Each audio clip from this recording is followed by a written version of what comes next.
여러분 안녕하십니까. 전격기사 정창준입니다.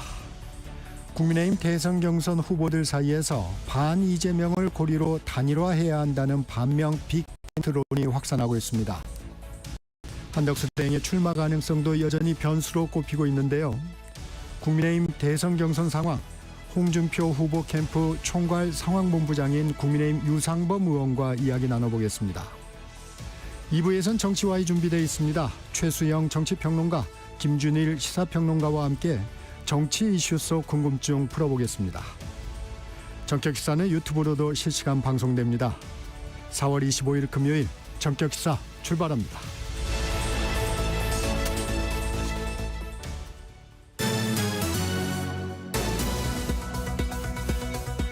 뉴스브리핑 시작합니다. KBS 정세배 기자 함께합니다. 정 기자 안녕하세요. 네, 안녕하십니까.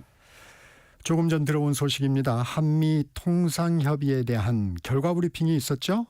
네, 그렇습니다. 한미 양국은 우리 시간으로 어젯밤에 이 미국 워싱턴 DC에서 2+2 장관급 통상협의를 개최했는데 우리 측에서는 이 최상목 부총리 겸 기재부 장관, 그다음에 안덕근 산업통상부 장관이 참석했고 미국 측에서는 스콧 베센트 재무장관과 제이미슨 그리어 무역대표가 참석했습니다. 이 협의는 1시간 조금 넘게 진행이 됐는데 네. 약 1시간 전인 우리 시간으로 오늘 오전 6시에 우리 대표단이 현지에서 협상 결과를 두고 브리핑을 진행했습니다. 이 대표단은 미국의 주요 관심사인 이 무역, 투자라든지 조선업, 에너지 등과 관련해서 우리의 협력 의지를 소개했다고 밝혔고 또 무엇보다 미국의 관세 부과가 이 양국 간 경제 협력에 부정적 영향을 미칠 우려가 있다는 점을 설명을 했다고 밝혔습니다. 네. 이와 함께 한국에 부과된 관세에 대해서는 면제 또 예외가 필요하다는 입장을 전달했다고 설명했는데 특히 우리 경제 부정적 효과가 가장 큰 이 자동차 분야에 대해서 중점 설명했다고 덧붙였고요. 이 상호 관세 유예 조치가 끝나는 게 오는 7월 8일로 예정돼 있는데 네. 이때까지 관세 폐지를 목적으로 이른바 7월 패키지를 논의해 나가자는데 공감대를 형성한 걸로 평가한다 이렇게 언급을 했고 앞으로도 이제 좀 고위급 회의를 이어가겠다고 설명을 했습니다. 네. 협상에 나섰던 미국 측 반응은 어떤가요? 네, 이 스콧 베센트 미국 재무부 장관이 양국 간 통상 협의가 순조롭다 또 예상보다 빠르게 진행되고 있다 이렇게 밝혔습니다. 오늘 백악관에서는 이 미국, 노르웨이 정상회담도 열렸는데 이 자리에서 트럼프 대통령이 다른 나라와의 협상 상황을 좀 설명해달라 하니까 네. 오늘 한국과 매우 성공적인 회의를 가졌다 이렇게 밝혔고 생각했던 것보다 빠르게 움직일 수 있다. 이르면 다음 주에 양해에 관한 합의에 이르고 기술적 조건들도 논의할 수 있다. 이렇게 설명했습니다. 다만 이게 구체적으로 뭔지는 확인되지 않았는데 이 외신들은 미국이 좀 쟁점 논의는 미루고 어떤 큰 틀의 잠정 합의를 서둘러 체결하는 거 아니냐 이렇게 분석을 좀 하고 있습니다. 네, 국제뉴스 하나 더 살펴보고 가겠습니다. 체코에서 한국 수력 원자력의 원전 건설사업 우선협상 대상자 선정에 문제가 없다. 최종 판정했다고요? 네, 로이터 통신에 따르면 이 체코 반독점 사무소가 이 프랑스 전력공사의 항소를 기각한다 이렇게 밝혔는데 또 그동안 계약 체결이 보류됐거든요. 이 임시 조치도 해제한다고 덧붙였습니다. 이에 따라서 네. 한수원과 체코 정부 양측의 이 원전 건설 최종 계약이 곧 체결될 것으로 보이는데 원래는 지난달까지 계약이 마무리될 예정이었지만 이 같은 조치 때문에 좀 지연이 됐고요. 지난해 7월 이 우선 협상이 있었는데 여기서 이제 탈락하자 프랑스와 미국 측이 이의를 제기했고 항소에서는 이제 미국 측은 우리 측과 이제 합의에 따라서 항소를 취하했는데 프랑스 쪽은 이걸 계속 이어갔어요. 이 두쿠바니 원전 단지 같은 경우는 일단 2기를 새로 짓는 건데 이 사업비가 우리 돈으로 약 26조 원에 달합니다. 네. 문재인 전 대통령의 사위였던 서모 씨의 항공사 특혜 채용 의혹 등을 수사해온 검찰이 문 전 대통령을 뇌물수수 혐의로 재판에 넘겼죠? 네, 전주지검은 어제 문 전 대통령을 특정 범죄 가중처벌 등에 관한 법률 위반, 뇌물 혐의로 불구속 기소했다고 밝혔습니다. 또 이스타항공 창업주인 이상직 전 의원도 뇌물 공여, 업무상 배임 혐의로 재판에 넘겼는데 네. 이 문 전 대통령의 딸인 이 다혜 씨 또 사위였던 서 씨에 대해서는 기소 유예 처분을 내렸습니다. 이게 시민단체 고발이 있은 지 3년 5개월 만인데 전주지검이 서울중앙지법에 공소를 제기했기 때문에 앞으로 재판은 서울에서 진행될 예정이고요. 네. 공소장에 담긴 내용을 간략히 좀 살펴보면 문 전 대통령이 다혜 씨 또 전 사위 서 씨와 공모해서 이 전 의원이 실소유한 이스타항공 해외 법인격인 타이 이스타젯이라는 게 있었거든요. 여기에 서 씨를 임원으로 채용하도록 했다는 내용이 담겼고 이 서 씨가 여기에 취업을 하면서 급여로 우리 돈으로 한 1억 5천만 원 또 주거비로 6,500만 원을 받았는데 네. 당시 이제 문 전 대통령이 사위 부부, 그 딸 부부에게 생활비 지원을 하다가 이걸 계기로 이걸 중단했기 때문에 이만큼 경제적 이익을 봤다. 이렇게 밝혔고 또 수사 과정에서 당시 청와대가 이 딸 부부의 해외 이주에 깊숙이 개입한 사실도 확인했다. 이렇게 밝혔습니다. 다만 이제 딸인 다혜 씨와 사위는 이 범행 가담 공범이지만 이 가족관계 등을 고려해서 기소유예 처분했다. 이렇게 설명했습니다. 네, 대선 여론조사 결과들이 속속 발표되고 있는데 최근 여론조사 하나 소개해 주시죠. 네, 엠브레인 퍼블릭 또 K스탯 리서치와 코리아 리서치, 한국 리서치가 지난 21일부터 그제까지 만 18세 이상 남녀 1,005명을 대상으로 진행한 전국 지표조사, 즉 NBS 결과입니다. 이 여론조사에서 차기 대통령 적합도 항목이 생긴 게 올해 1월인데 이후로 이재명 후보 적합도 응답이 40%를 넘긴 게 이번이 처음입니다. 네. 이 후보가 적합하다는 응답이 지난주보다 2%포인트 올랐고 국민의힘을 좀 살펴보면 홍준표 경선 후보와 김문수 후보의 차기 적합도는 각각 10%고 한동훈 후보 8%, 안철수 후보 3%, 개혁신당 이준석 후보 3% 등이었습니다. 네. 홍, 김 두 후보 적합도 응답은 나란히 2%포인트씩 올랐고요. 민주당 지지층에서 이 후보가 적합하다는 응답이 87%가 나왔습니다. 네. 국민의힘 지지층에서는 김 후보 28%, 홍 후보 24%, 또 한 후보 21%였고요. 이번 여론조사에서 정권 교체 인식은 50%, 정권 재창출해야 한다는 인식은 39%인데 지난주와 비교해서 각각 정권 교체는 4%포인트 줄었고 재창출은 6%포인트가 늘었습니다. 네. 호감도만 간단히 좀 살펴보면 이 후보에 대한 호감도는 43%, 홍, 김 후보는 25%, 한 후보 22%, 개혁신당 이준석 후보 16% 등이었는데요. 네. 이번 MBS 조사는 휴대전화, 가상번호를 이용한 전화 면접으로 이뤄졌고 표본 오차는 95% 신뢰 수준에서 플러스 마이너스 3.1%포인트입니다. 응답률은 20.0%였고요. 자세한 내용은 중앙선거 여론조사심의위원회 홈페이지 참조하시면 됩니다. 네, 경제 소식입니다. 지난달까지 올해 1분기 우리 경제 성장률이 다시 마이너스로 돌아섰다고요?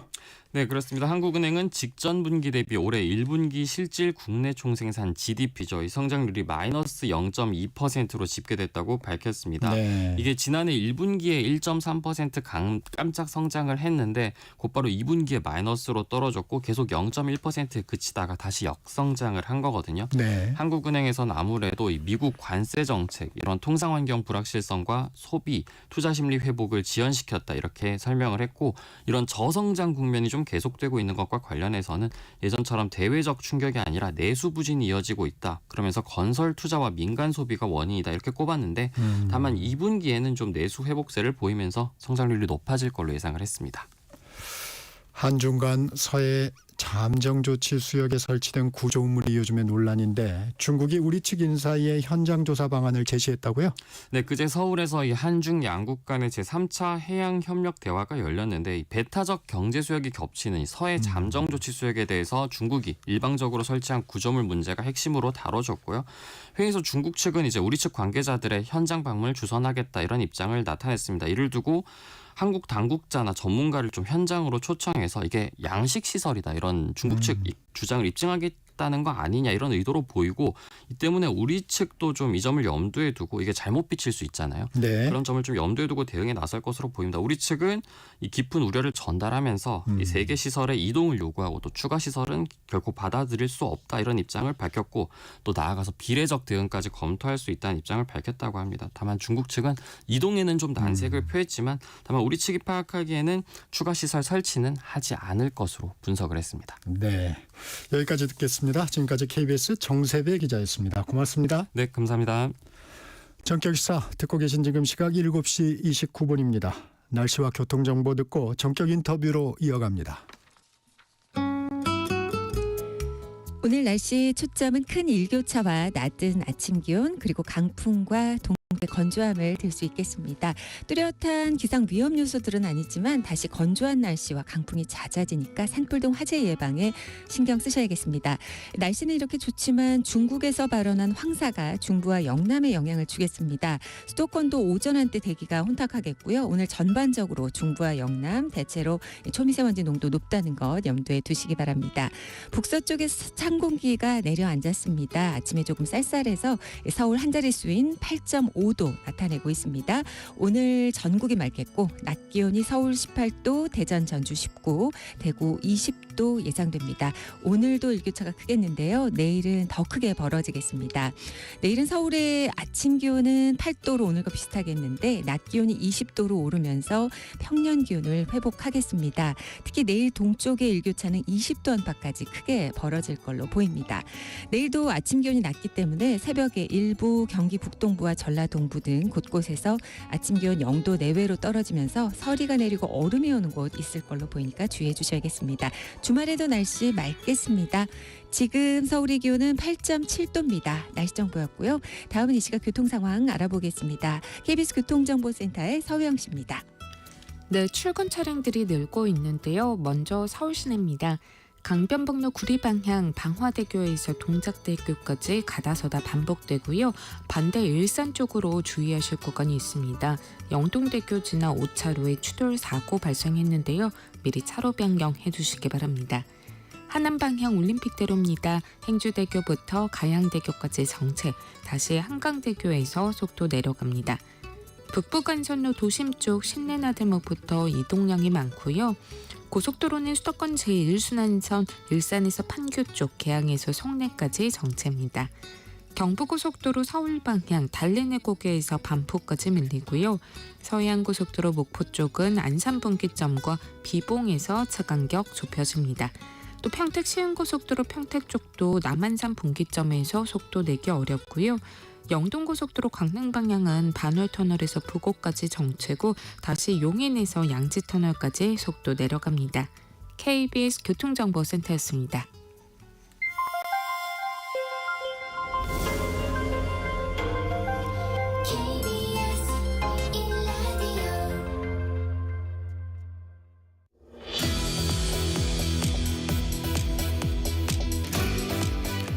정격 인터뷰, 오늘은 홍준표 후보 캠프에서 총괄 상황본부장을 맡고 있는 국민의힘 유상범 의원 만나보겠습니다. 의원님 어서 오세요. 네, 반갑습니다.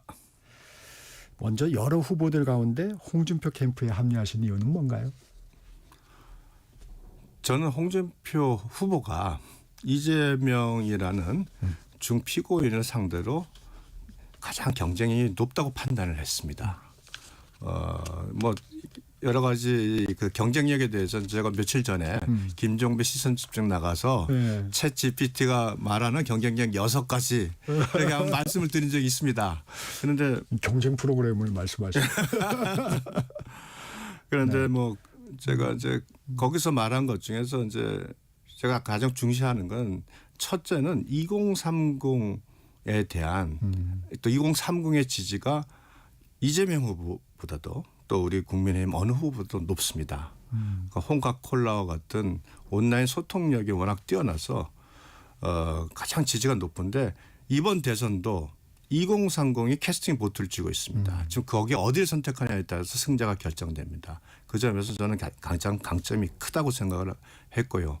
또 하나는 뭐 거친 언변 또는 솔직한 합법이라고 해서 장점이자 단점으로 지적되고 있습니다만 그 과거의 정과 사범에 중범죄 피고인 이재명이라는 사람을 상대로 몰아칠 수 있고 또한 그 상대를 해서 이 탄핵으로 인해서 많은 지금 좌절을 겪고 있는 많은 보수 또 우파들의 어떤 좌절감을 치료하고 투표장에 끌고 갈 수 있는 역량을 가진 사람.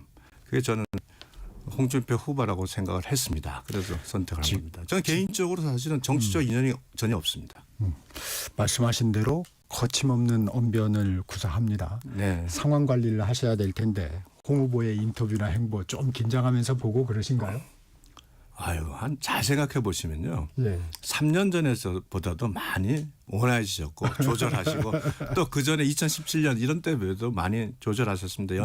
연세가 드시면서 많이 그 모난 것이 많이 정리가 됐습니다. 물론 여전히 가끔은 그 본인이 버럭하는 게 아니라 사실은 기자들이 악의적인 질문 또 꼬리 잡는 질문 이런 것에 대해서 사실은 본인은 이제 그 부분 약간 조절하지 못하는 부분이 있습니다만 뭐 그래도 지금은 뭐 워낙 능수능란하게 대처하시지 않습니까? 그러나 그런 질문 즉 본인에게 아주 의도적으로 악의적인 질문에 대해서 얼마 전에 그 모 언론을 상대로 이재명에 대한 4가지 부분을 먼저 물어보고 나서 나한테 말을 해라.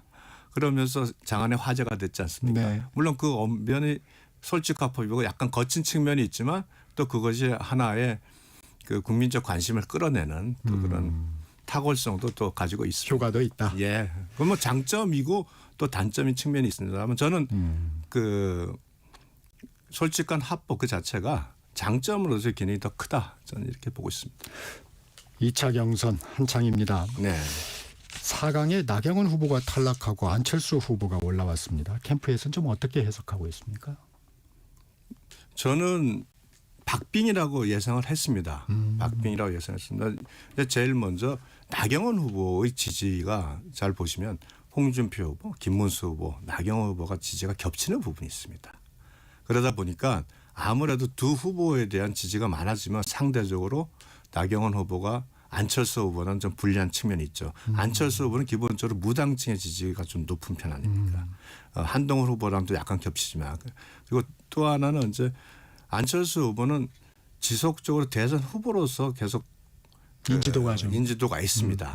물론 나경원 후보도 인지도가 높습니다만 나경원 후보는 대선 후보라는 인지도보다는 원내대표, 당대표 이런 정도의 인지도 그래서 인지도의 약간의 차이 아마 그런 부분이 영향을 미치지 않았을까 생각합니다. 평론가들 사이에서는 사실 나경원 후보를 조금 더 염두에 뒀던 얘기들이 많았는데 안철수 후보가 올라가서 캠프에서는 어느 정도 예상은 하셨군요. 캠프에서도 나경원 후보가 역전하지 않을까라는 말씀을 하시는 분이 많이 있었습니다만 저는 이런 구조적인 문제 때문에 나경원 후보가 하여튼 박빙으로 갈 것 같다. 아마 결과가 나오진 않았습니다만 아마 박빙으로 졌을 겁니다. 네. 이 4강을 보니까 이제 탄핵 찬반 2대2 구도입니다. 이제 2차 경선은 당심이 50% 그리고 국민 여론조사 50%입니다. 네. 이 홍 후보 입장에서 보면 유불리를 좀 따져보면 어떻습니까? 지금 이게 이제 탄핵 찬반이라는 프레임은 너무 단순한 프레임입니다. 사실은 그것이 이미 지나간 일을 가지고 계속 논의가 되는데 지금은 이제 좀 프레임이 바뀌었습니다. 결국 한덕수 총리와의 단일화를 통한 네. 빅텐트를 하느냐 네. 이 부분에 대한 프레임으로 좀 바뀌었고 그래서 뭐 제일 먼저 말씀하신 분은 김문수 후보고요. 예, 그다음에 적극적이었죠. 적극적이셨고 그다음에 저희 홍 후보도 전격적으로 통권 양보를 해서 본인의 그 입장을 좀 명확히 바꿨고요. 그다음에 뭐 지금 한동훈 후보 쪽은 이제 뭐 사실 수용의 입장을 보였습니다만 아직도 약간 미온적이고요. 네. 그리고 안철수 후보는 반대하는. 즉 다시 말해서 이제는 이재명과 반 이재명의 빅텐트를 구성하는 그런 빅픽처로 좀 바뀌었다. 이렇게 보는 게 맞고 언론도 앞으로 그러면 이 부분을 소구했는데 즉 단일화 빅텐트를 동의했는데 그러면 이제는 국민의힘 지지와 일반 여론이 과연 누구를 더 적격자를 볼 것이냐 아마 이런 부분으로 좀 봐줘야 되지 않을까 저는 이렇게 생각합니다. 입장을 선회한 배경은 좀 뭡니까? 기본적으로 당심과 민심이 지금 한덕수 총리와의 단일화를 통해서 빅텐트를 치고 그래서 보수의 단일화를 이뤘을 때 반 이재명 싸움에서 승리할 수 있다는 여론이 아주 광범위하게 또 이제 거의 절대적인 정도로 많이 영향을 미쳤습니다. 그러니까 그걸 정확히 파악을 하셨고요. 그 부분은 결국 정치를 하고 대선을 나가겠다는 사람 입장에서는 후보가로서 이제 본선에 나가야 되고 본선에 승리해야 됩니다. 그러려면 결국은 그 정확히 민심을 받아들여야 되는 것이고요. 그래서 그 부분을 객관적으로 이 지금 현재 이 비상 상황을 관리해야 되는 국무총리가 지금 대선에 출마하는 것이 적절한지 여부에 대해서는 조금 생각이 다를 수는 있습니다만 그러나 그걸 지금 원하고 있고 모든 분이 기대하고 있는 상황을 거부할 수 있는 건 아니죠. 한덕수 대행 어제 국회에서 시정연설을 했는데 나가면서 기자들이 당연히 물었겠죠. 예, 예. 저기 출마에 관한 질문을 하니까 답하지 않았습니다. 네. 출마 좀 기정사실화하는 걸로 그러면 캠프에서도 좀 파악하고 계신가요? 여의도 어법으로는 보통 그렇게 하면 기정사실에 됐다고 얘기를 합니다. 근데 그분이 네. 이제 여의도 어법을 쓰시는지 모르겠는데 네. 지금 현재 어제 뭐 분위기로는 출마를 기정사실화하는 것으로 지금 좀 보이고요. 저는 여전히 과연 한덕수 총리가 지금까지 보여줬던 인생 역정, 또 책임감, 그리고 지금 정말로 중요한 그 우리 미국과의 관세 협정, 그다음 대선 정국 이런 걸 고민했을 때 마지막까지 고민하지 않겠나. 그래서 저는 반신반의하는 입장입니다. 홍준표 후보는 반 이재명 빅텐트에 대해서 굉장히 좀 범위가 넓습니다. 어떤 구상을 좀 하고 계신 건가요? 네, 이번에 어제 뭐 표현하셨습니다. 한덕수 총리와의 단일화, 빅텐트도 기본으로 하지만 정말 중요한 거는 또한 이준석이라는 후보가 갖고 있는 최소한 5%에서 10% 사이의 국민적 지지 이것이 합쳐졌을 때 확실하게 승리할 수 있다는 부분입니다. 그러니까 그 빅픽처가 단순히 한덕수 총리와의 단일화뿐만 아니라 또 승리를 위해서 이것은 필수적이라고 판단하셨고 그렇다면 뭐 어떤 협상을 통해서라도 선택을 해야죠.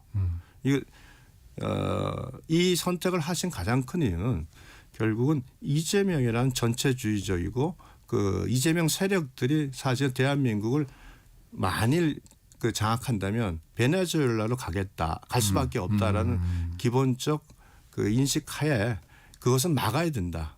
그것이 본인의 소명이라고 판단하기 때문에 그 빅텐트의 픽처를 크게 보신 겁니다. 이게 홍 후보 초기에는 그러니까 이제 단일화를 하더라도 예를 들면 경선의 방식은 좀 선호하지 않으셨어요. 정치적으로 해결하겠다는 얘기를 했었는데 어제는 보니까 원샷 경선을 통해서 할 수 있다. 시간이 없지 않습니까? 본선이 5월 11일 등록이 5월 11일 12일입니다. 이거는 지금 경선의 방식을 하고 우리가 진행할 시간적 여유가 없기 때문에 5월 3일에 저 후보가 뭐 확정되지 않습니까? 물론 뭐 그렇죠. 4명 중에 51%가 나오면 뭐 29일 날 끝나겠지만 결국 2인 결선으로 가면 5월 3일입니다. 그렇죠. 그러면 그 다음이 연휴입니다. 시간이 없습니다. 단일화를 한다면 그것 외에는 방법이 없는 겁니다.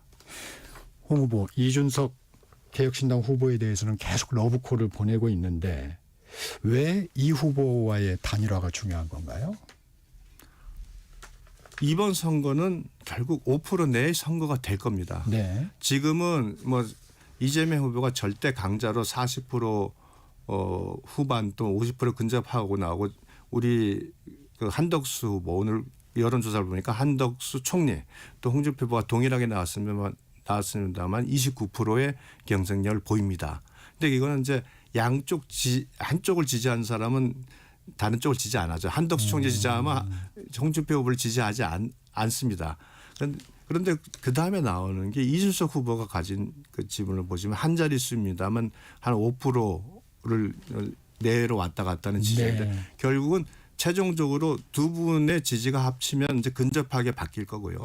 거기서 제일 중요한 이준석 후보의 지지율, 이거 유의미한 지지율이 될 것으로 보입니다. 현재 지금 계속 여론조사에서 10%에서 5% 사이로 왔다 갔다 하지 않습니까? 의미 있는 지지율 아니겠습니까? 그러니까 이 부분에 대해서는 결국은 함께 갔을 때 이재명을 이길 수 있다고 판단을 하신 걸로 이렇게 보입니다. 이준석 후보는 계속 완주사를 밝히고 있습니다. 네, 근데 그건 뭐 당연하죠. 여기서 만일 자기가 단일화 한다 그런다면 단일화해서 승리할 수는 없지 않습니까? 그러니까 그 이준석 후보가 완주를 하는 것은 그 지지자들에게 충분하게 그 지지를 요구하는 기본 조건입니다. 지금은 그럴 수밖에 없다. 네, 당연하죠. 그러나 이제 홍준표 후보와 이준석 후보의 케미가 옛날부터 좋았습니다. 잘 보시면 다른 우리 국민의 후보들이 이준석 후보의 단일화를 얘기할 때는 가스라이팅 한다 뭐 한다고 비난하는 예. 아주 강한 반발을 했습니다만 홍준표 후보가 이준석 후보의 그 빅 텐트를 치겠다고 했는데 거기에 이준석 후보가 바로 그 비난하는 발언을 한 건 없지 않습니까? 왜 이래 전화를 해서 빨리 끝내자라는 전화를 했습니다. 그러니까 기본적인 그런 케미는 저는 있다고 보고 아마 단일화를 한다면 이준석 후보도 결국은 여기서 아마 홍준표 후보의 단일화에 적극 나설 수 있을 것이다. 저는 이렇게 기대를 합니다. 그러니까 원래 이제 언변이 좀 그러시기도 하지만 홍 후보를 보면 굉장히 자신감 단일화에 대해서 이준석 후보에 대해서는 자신감 있는 얘기를 좀 하더라고요. 나중에 네. 이제 그런 부분을 보면 지금 유 의원님 말씀 들어보니까 그런 부분이 좀 있겠네요. 홍준표 후보가 2002년 노무현과 정몽준 사례를 벤치마킹하고 있다. 네. 뭐 이런 얘기도 했는데 이게 좀 어떤 시사점을 찾고 있나요 지금? 그때도 잘 보시면 노무현 후보보다 정몽준 후보가 1, 2%가 앞설 정도로 지지율이 높았습니다. 그래서 결국 마지막에 그때는 유해창 후보가 사실은 훨씬 더 네. 압도적이죠. 그러나 그 단일화를 통해서 극적인 전환을 일으키면서 급격한 지지율 상승을 일으켰습니다. 뭐 그런 결국은 민심이라는 것도 결국 유사하게 진행하기 때문에 그런 부분을 많이 참고하실 것으로 생각을 합니다. 그러니까 초기에는 이준석 후보와 단일화 정도까지 생각을 했다가 지금 이제 폭을 넓힌 거군요. 한덕수 대행이나 이런 부분이 지금 당심이나 민심을 보니까 그런 부분의 현실 인식이 필요하다.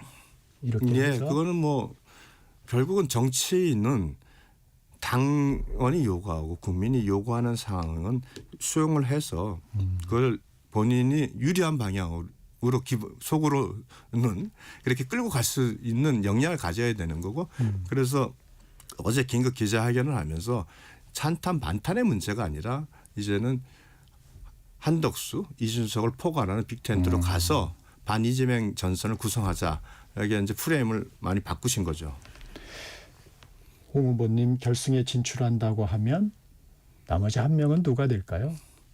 현재는 저 예상은 뭐 워낙 지금 민심으로부터 지지를 많이 받고 있는 김문수 후보가 될 가능성이 높다. 저는 이렇게 판단을 하고 있습니다. 아, 오히려 홍 후보와 김문수 후보의 싸움이다. 네, 저는 그렇게 판단하고 있습니다. 아, 이제 기본적으로 한동훈 후보가 이제 결승에 올라가느냐가 이번 이제 4강에서는 초미의 관심 사안 아닙니까? 네. 그런데 이제 50%의 당신과 50%의 일반 여론조사가 있습니다. 아시다시피 한동훈 후보가 어떤 형태로든지 그 당내에서는 그 탄핵 문제로 지지도가 굉장히 낮습니다. 그러면 이제 한동훈 후보가 적어도 이걸 극복하기 위해서는 일반 여론조사에서 홍준표와 압도적으로. 김문수를 많이 앞서줘야 됩니다. 근데 지금 2등, 3등을 왔다 갔다 하지 않습니까? 이 상황에서 당원들의 지지도가 상대적으로 열세일 수밖에 없는데 한동훈 후보가 이걸 극복할 수는 저는 없다고 생각을 합니다. 민심은 이미 어느 정도 고정이 됐다고 봅니다. 오히려 표를 나눠 가져서 어렵지 않을까 하는 부분도 이제 그 얘기하시는. 표를 한동훈 후보가 그 포지션을 많이 가져간다면 그게 의미가 있죠. 그리고 이제 여기서 중요한 부분은 지금까지 김문수 후보를 지지하거나 네. 당원들이 지지하고 또 우리 국회의원들이 많이 관망세에 있었던 이유는 아까 말씀드린 대로 한덕수 총리와의 단일화를 통한 빅텐트가 결국은 이재명에 대한 승리의 열쇠라고 판단하는 것이 일반적인 인식이 딱 자리를 잡았습니다. 김문수 후보 쪽은 들어온 초창기부터 한덕수와의 단일화를 이미 약속을 하면서 그렇죠. 사실 김문수 텐트를 굉장히 폄하하는 비난을 받을 정도였습니다. 네. 그러나 그것이 이제 여론을 읽어서 하신 거고 그러나 우리 홍준표 후보의 입장에서는 국무총리가 비상상황에서 나오는 것이 적절치 않다라는 기본 인식을 가지고 반대를 했습니다만 또 이게 그저께 페이스북 어제 기자회견을 통해서 전격적으로 통큰 양보를 하고 큰 그림을 그렸기 때문에 지지자들이 많이 홍준표 후보 쪽으로 또 당원들이 많이 넘어올 것으로 생각합니다. 그리고 관망하던 저희 국민의힘 국회의원도 많은 수가 홍준표 지지로 돌아서는 걸 느끼고 있습니다.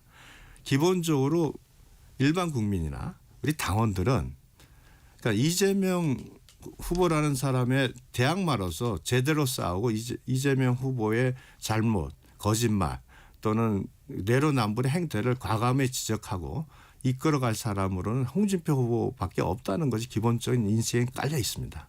그러나 지금까지 지지세가 약간의 보합을 거친 이유는 사실 그런 부분에 대한 입장이 정리가 잘 안 된 상태였는데 이번에 4강이 들어가면서 저희들이 정리를 했고 한덕수 총리와 단일화에 대한 입장을 아주 그대로 밝히면서 이제 지지세를 확 끌어올릴 수 있다고 저는 생각을 합니다. 지금 당내 의원들의 영입 경쟁도 있고 좀 예, 예. 새도 보면 김문수 후보와 홍준표 후보가 좀 경쟁을 좀 하고 있는 분위기입니다. 네네. 의원들의 지지세 지금 어느 정도 혹시 규모 얘기해 주실 수 있나요? 제가 이미 밝혔지 않습니까? 네, 메모드 선대위를 구성했다 그러면서 기본적으로 뭐 저희 캠프에 참여하는 7번의 국회의원 외에 보좌진을 파견하거나 파견하겠다고 이미 적극적으로 하신 분이 한 13분 그래서 20명은 좀 확실하게 입장을 겉으로 드러냈고요. 그리고 한 28분에게도 뭐 제가 직접 확인한 건 아닙니다. 저희 비서실장하고 있는 김대식 의원께서 네. 다 파악을 한 바에 하면 한 28분 정도는 홍준표 후보를 지지하는 입장을 명확히 밝히셨다고 합니다.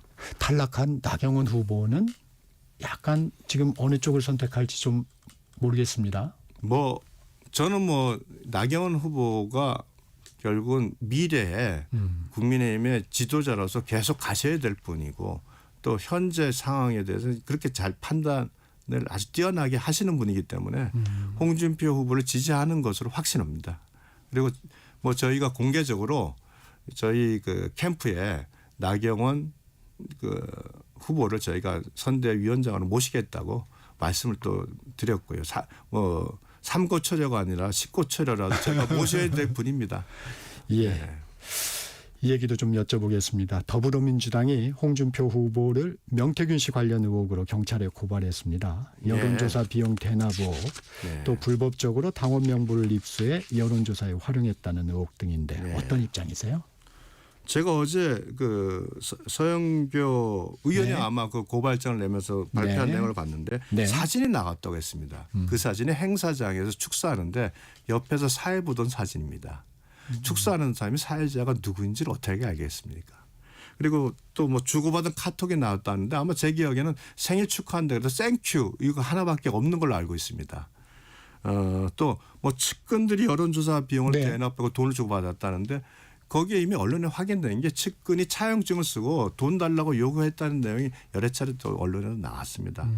저희는 이 내용이 전혀 객관적 사실에 맞지 않은 허위의 사실에 근거한 이건 고소라고 판단했고 그래서 어제 클린 선거본부장 입장에서 무고죄 공선법상의 허위사실 공표 명예훼손으로 저희들이 바로 고발을 할 예정입니다.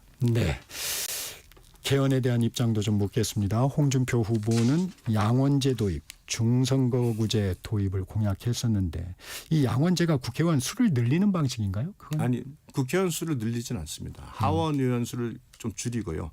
그러니까 한 250으로 지금 지역구 인원 숫자를 늘리고 상원은 한 50 정도로 해서 의원 그렇게 해서 이제 일종의 지금 우리 국회가 보여주는 모습 중에 가장 안 좋은 모습은 갈등 조정을 못하고 외려 갈등을 더 증폭시키는 역할을 하지 않습니까? 상원에서 이제 그런 역할을 할 수 있는 기능을 갖게 만든다는 제 생각을 가지고 있습니다. 민주당 후보들이 공약하는 행정수도 이전에 대해서는 어떤 입장인가요? 행정수도 이전은 이미 헌법재판소에서 위헌이라고 판정이 났습니다. 관습헌법상 수도는 서울이다. 그래서 홍준표 후보 입장에서도 그 부분에 대해서는 뭐 제2집무실을 설치하는 문제 이런 부분에 대해서는 동의합니다. 그렇게 제가 다 파악한 건 아니지만 그렇게 알고 있습니다.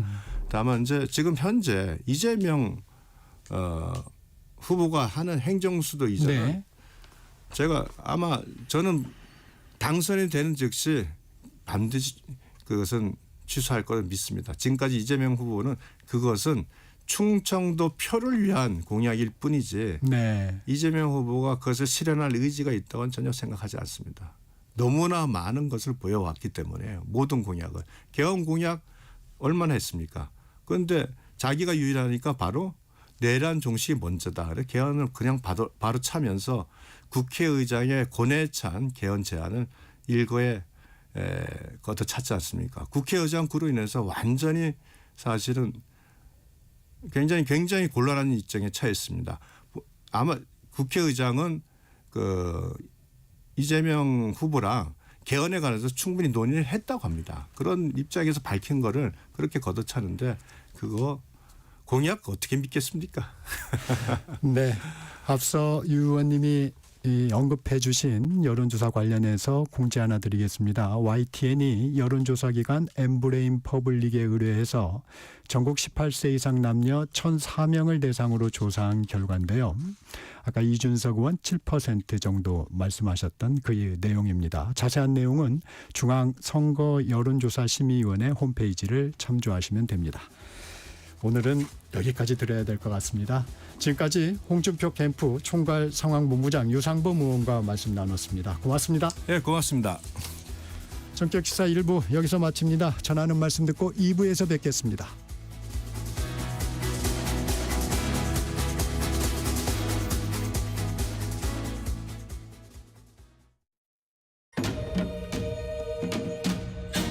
광복 80년 KBS 라디오 캠페인 밸류업 대한민국.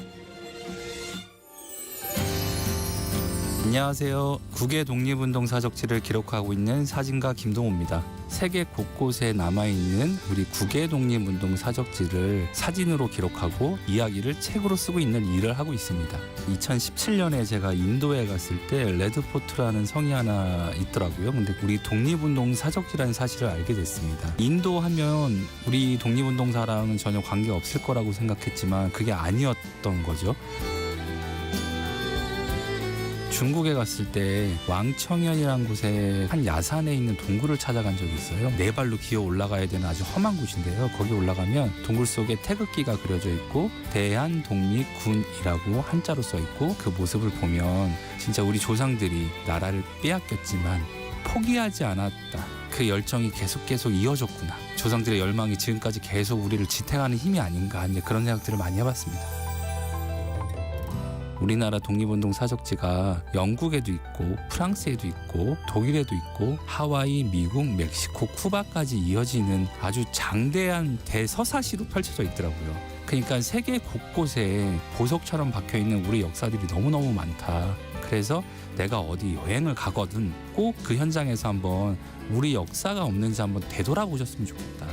그게 광복 80주년을 더욱더 뜻깊게 보내는 일 아닌가 그런 생각을 많이 해봤습니다.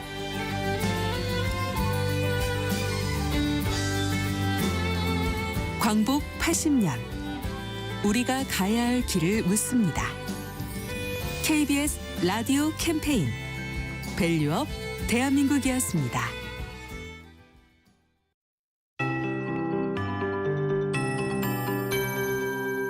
KBS 58분 날씨. 어제와는 다른 아침 공기입니다. 오늘도 그렇고 내일도 아침에는 쌀쌀하겠습니다. 내일 낮 기온이 오르면서 평년 기온을 회복하겠습니다. 내일 아침 기온이 낮아서 일부 강원 내륙 산지에는 얼음이 오는 곳이 있겠고요. 또 내일 새벽 일부 경기 북동부와 전라 동부 등 곳곳에서 서리가 내릴 수 있어서 농작물 관리 잘해 주셔야겠습니다. 당분간은 하늘 표정이 좋겠습니다. 찌푸리거나 큰 소용돌이가 있지는 않을 듯합니다. 맑은 날씨가 연일 이어지겠고요. 모레밤 제주도에는 비가 예상됩니다. 일교차가 당분간 크겠고 동쪽 지역을 중심으로 대기가 차차 건조해지겠습니다. 그런 가운데 전국의 바람이 강하겠습니다. 특히 내일 밤부터는 동쪽 산지, 모레부터는 동해안의 바람이 순간 풍속 초속 20에서 25m까지 강해지겠습니다. 경북 지역에서는 산불 피해 복구와 또 지원을 위한 특별법 제정에 속도를 내고 있다는 보도가 있었는데요. 산불 주의해 주셔야겠습니다. 입산시 화기 취급이나 소각 행위는 금하시는 게 좋겠습니다. 오늘 낮 기온은 서울 18도, 강릉, 대전, 전주 19, 대구 20도 등 16에서 20도 분포가 되겠습니다. 내일은 서울의 아침 기온이 8도, 낮 최고 기온이 20도로 일교차가 더 벌어지고요. 특히 동쪽은 일교차 20도 안팎까지 되겠습니다. 지금 서울의 기온은 11도입니다. 강혜종입니다.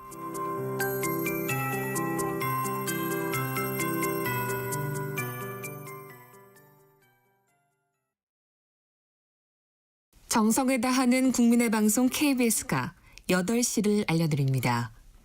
AM 711kHz, FM 97.3MHz, KBS 1라디오입니다. HLKA.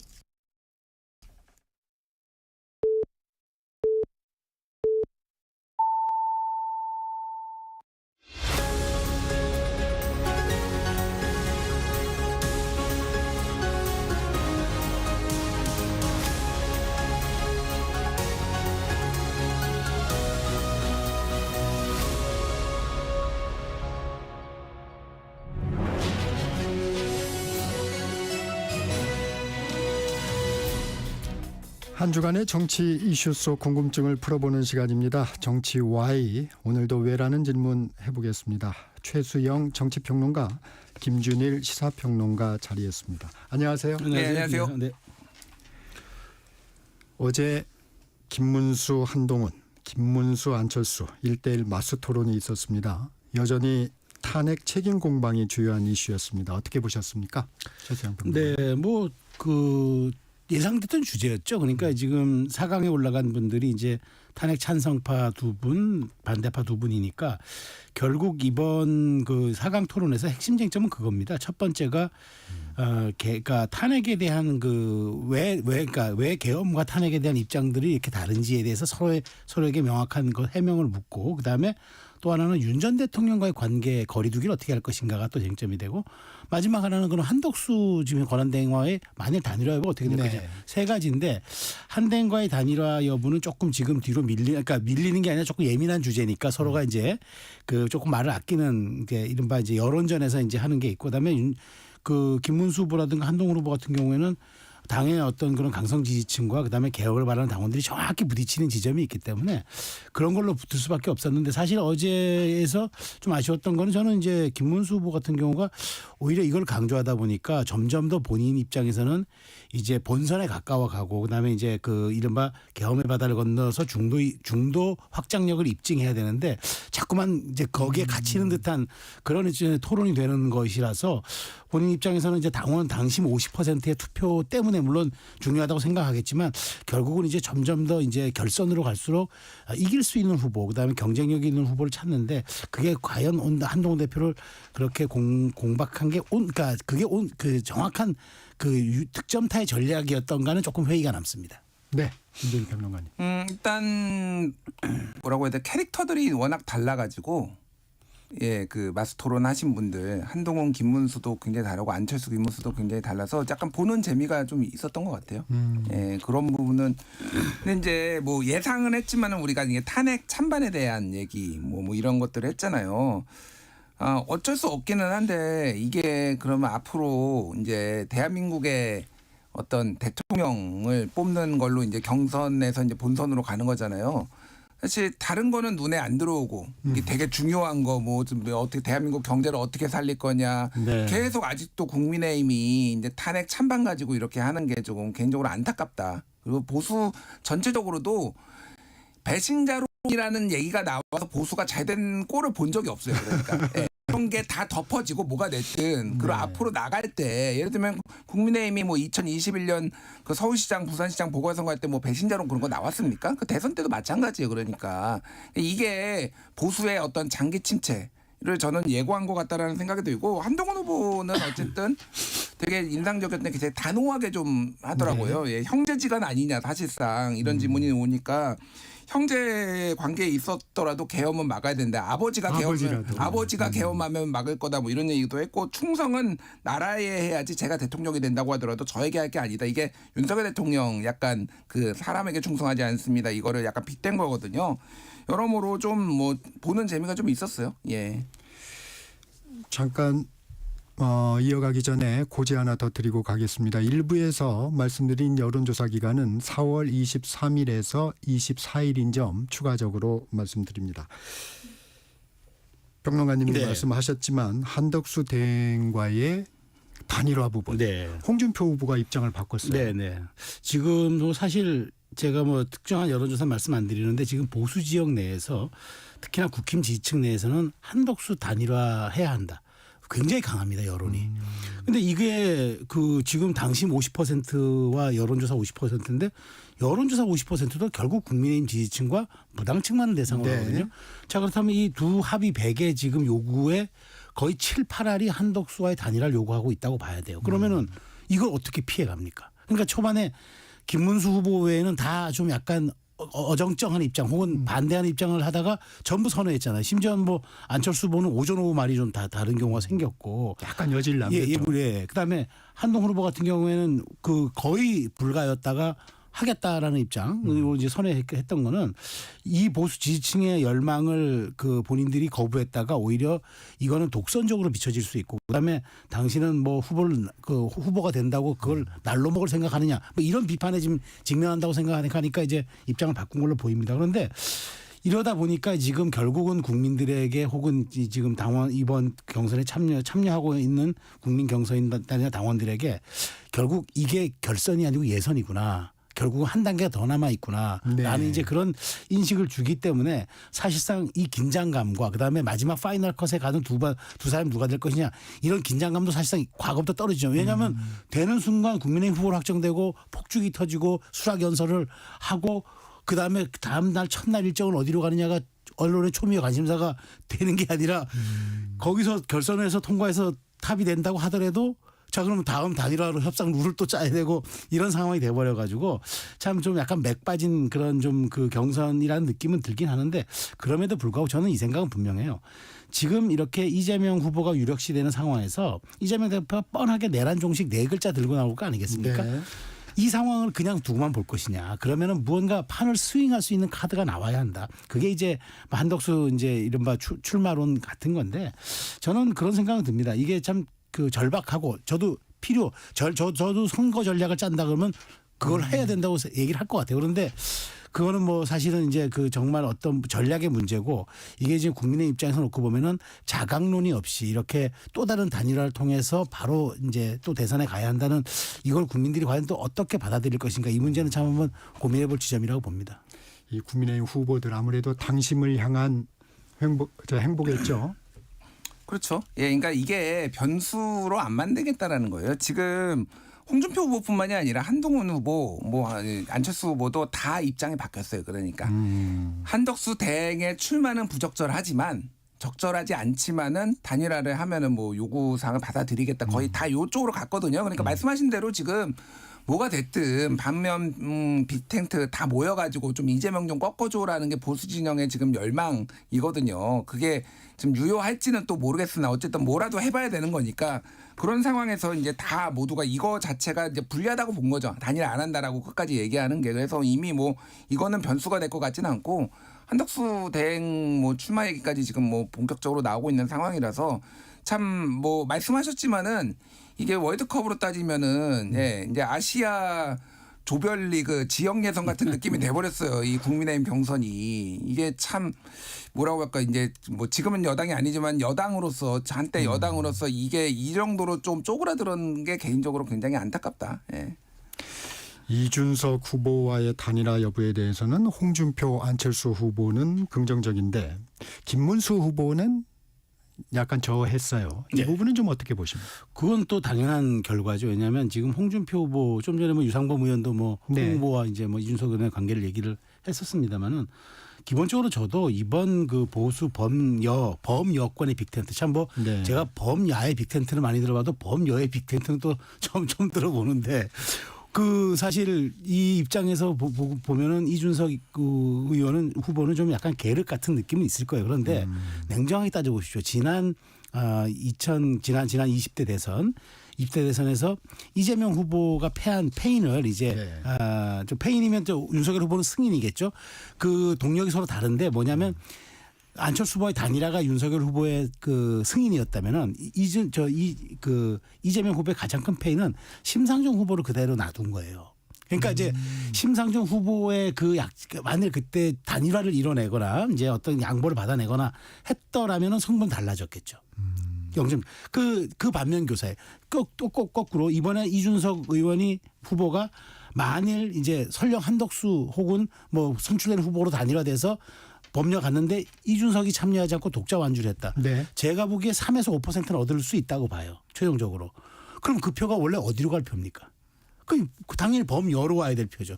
그런 측면에서 이준석 후보를 빼고 단일화한다는 건 사실은 앙금 빠진 찐빵이 될 수도 있는 그런 이제 팥소가 빠진 찐빵이 될 수도 있어서 지금 사실은 이제 조심스럽게 나오지만 저는요. 지금 이준석 후보는 아유 뭐 손사래를 치고 턱 돋는 소리 하지 말라고 하지만 상황이 변하고 지지율이 붙거나 1대1 보수대 진영의 보수대 진보의 참여한 대결 구도로 5월 12일이 출발하게 될 가능성이 높으면 이준석 후보도 여기에 전 참여할 가능성이 있다고 봐요. 이준석 후보 입장에서는 이준석 후보 젊지 않습니까? 네. 앞으로 또 기회도 많고 굳이 지금 이재명 대세론 속에 자기의 정치 색깔을 그렇게 가는 게 유리할까요? 그러니까 이거를 거대 정당의 사고로 보면은 제가 존경하는 최수영 평론가님 같은 분석이 나오는 거예요. 그러니까 이거는 이준석의 입장에서 봐야죠. 네, 이게 희망사항을 해서는 안 됩니다. 좀 냉정하게 말하면은 예. 자, 이준석 이제 올해 40살 돼가지고 첫 대선이에요. 여기에서 만약에 중간에 단일화를 하면은요.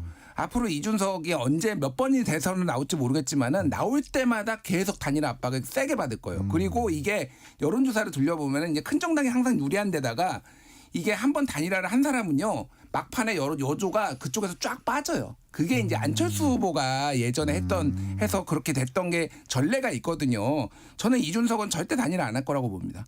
여기에서 이를테면은 게다가 단일화를 해가지고 이게 막 뒤집히는 정도의 결과가 막 나오거나 이 정도면 모르겠는데 지금 뭐 제가 수치는 말씀 안 드리겠지만은 3자 대결 하더라도 이준석하고 국민의힘 후보 합치더라도요. 이게 격차가 너무 커요. 그러니까 이게 그러면은 오히려 우리나라 역대 대선을 봤을 때는 제3 후보가 힘을 발휘했을 때는 1, 2위 후보의 격차가 굉장히 크거나 아니면 3 후보가 너무 굉장히 거물급이거나 뭐 이런 거거든요. 이준석 입장에서는 할 이유가 없는 거죠. 게다가 다른 것도 아니고 지금 탄핵 국면에서 국민의힘하고 지금 손을 잡는다? 후보가 누가 될지는 모르겠으나 뭐 김문수 후보가 되는데 탄핵 반대하잖아요. 이준석은 지금 본인이 피해자 서사도 가지고 있습니다. 그러니까 여러모로 보나 장래의 가능성을 갉아먹는 거다. 단일화는 여러모로 보나. 저는 안 할 거라고 봐요. 저도 100% 동의해요. 네. 현재로서는. 그러니까 이준석 후보 측 공보단장 이동훈 단장이 그랬죠. 내란 텐트에는 내가 안 들어간다. 우리 안 들어간다. 그러니까 딱 선을 걷는데 아니 그건 인정하는데 제가 뭐라 했습니까.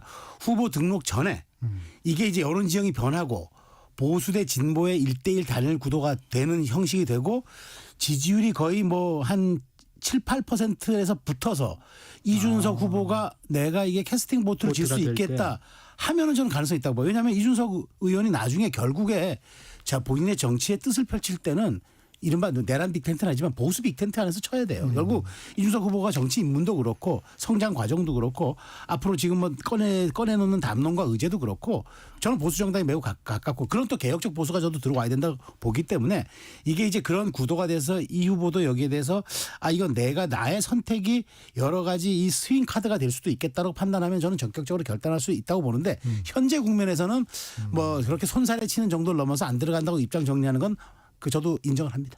그 여론의 지형을 보면 지금 가상 1대1 대결 보면 이재명 후보하고 국민의힘 경선 주자들하고 차이가 좀 많이 납니다. 이게 그렇죠. 본선으로 가면 좀 달라질까요? 어떻습니까? 저는 그렇게 봅니다. 지금은 이렇게 다자 대결이든 뭐 양자를 붙여도 지금 다 후보들이 이제 그 병렬로 돼 있잖아요. 아직은 이제 진행 중이고 그런데 정확하게 보면은 5월 이제 3일 지나고 이제 뭐 한덕수 대행과의 단일화 여지가 있다고 해도 5월 10일 안에 끝내야 돼요. 왜냐하면 5월 11일이 후보 마감일입니다.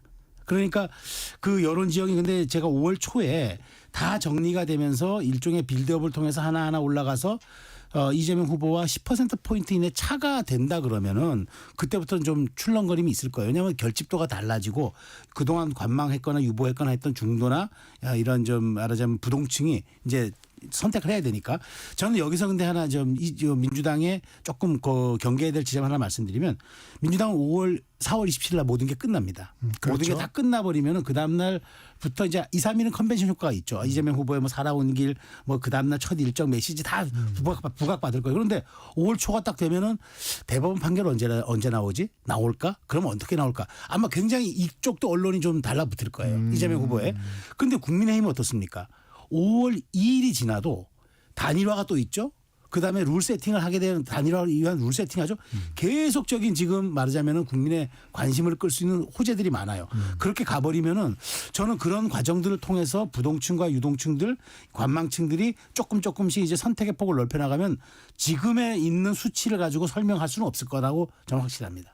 이 부분에 대해서는 좀 어떠세요, 김준일 평론가님? 그러니까 이번 대선의 성격이 어떻게 될 거냐, 이제 구도의 얘기를 말씀드리는 거예요. 그러니까 우리나라는 모든 대선들이 희한하게도 양자와 다자가 퐁당퐁당 했었어요.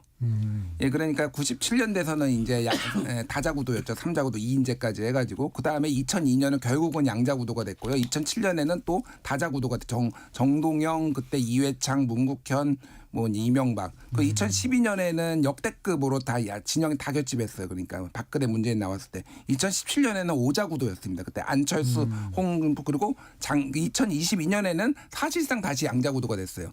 이번에는 그러면 뭐가 될 거냐? 뭐 패턴으로 봤을 때는 다자 구도 가능성이 높아요. 근데 이게 그냥 차트 분석입니까? 점쟁이 같은 얘기가 아니라 이게 그러니까 우리나라의 사람들의 열망이 양자로 쫙 몰렸다가 다시 다자구도 이게 총선도 약간 그런 경향성이 몇 번 있었거든요.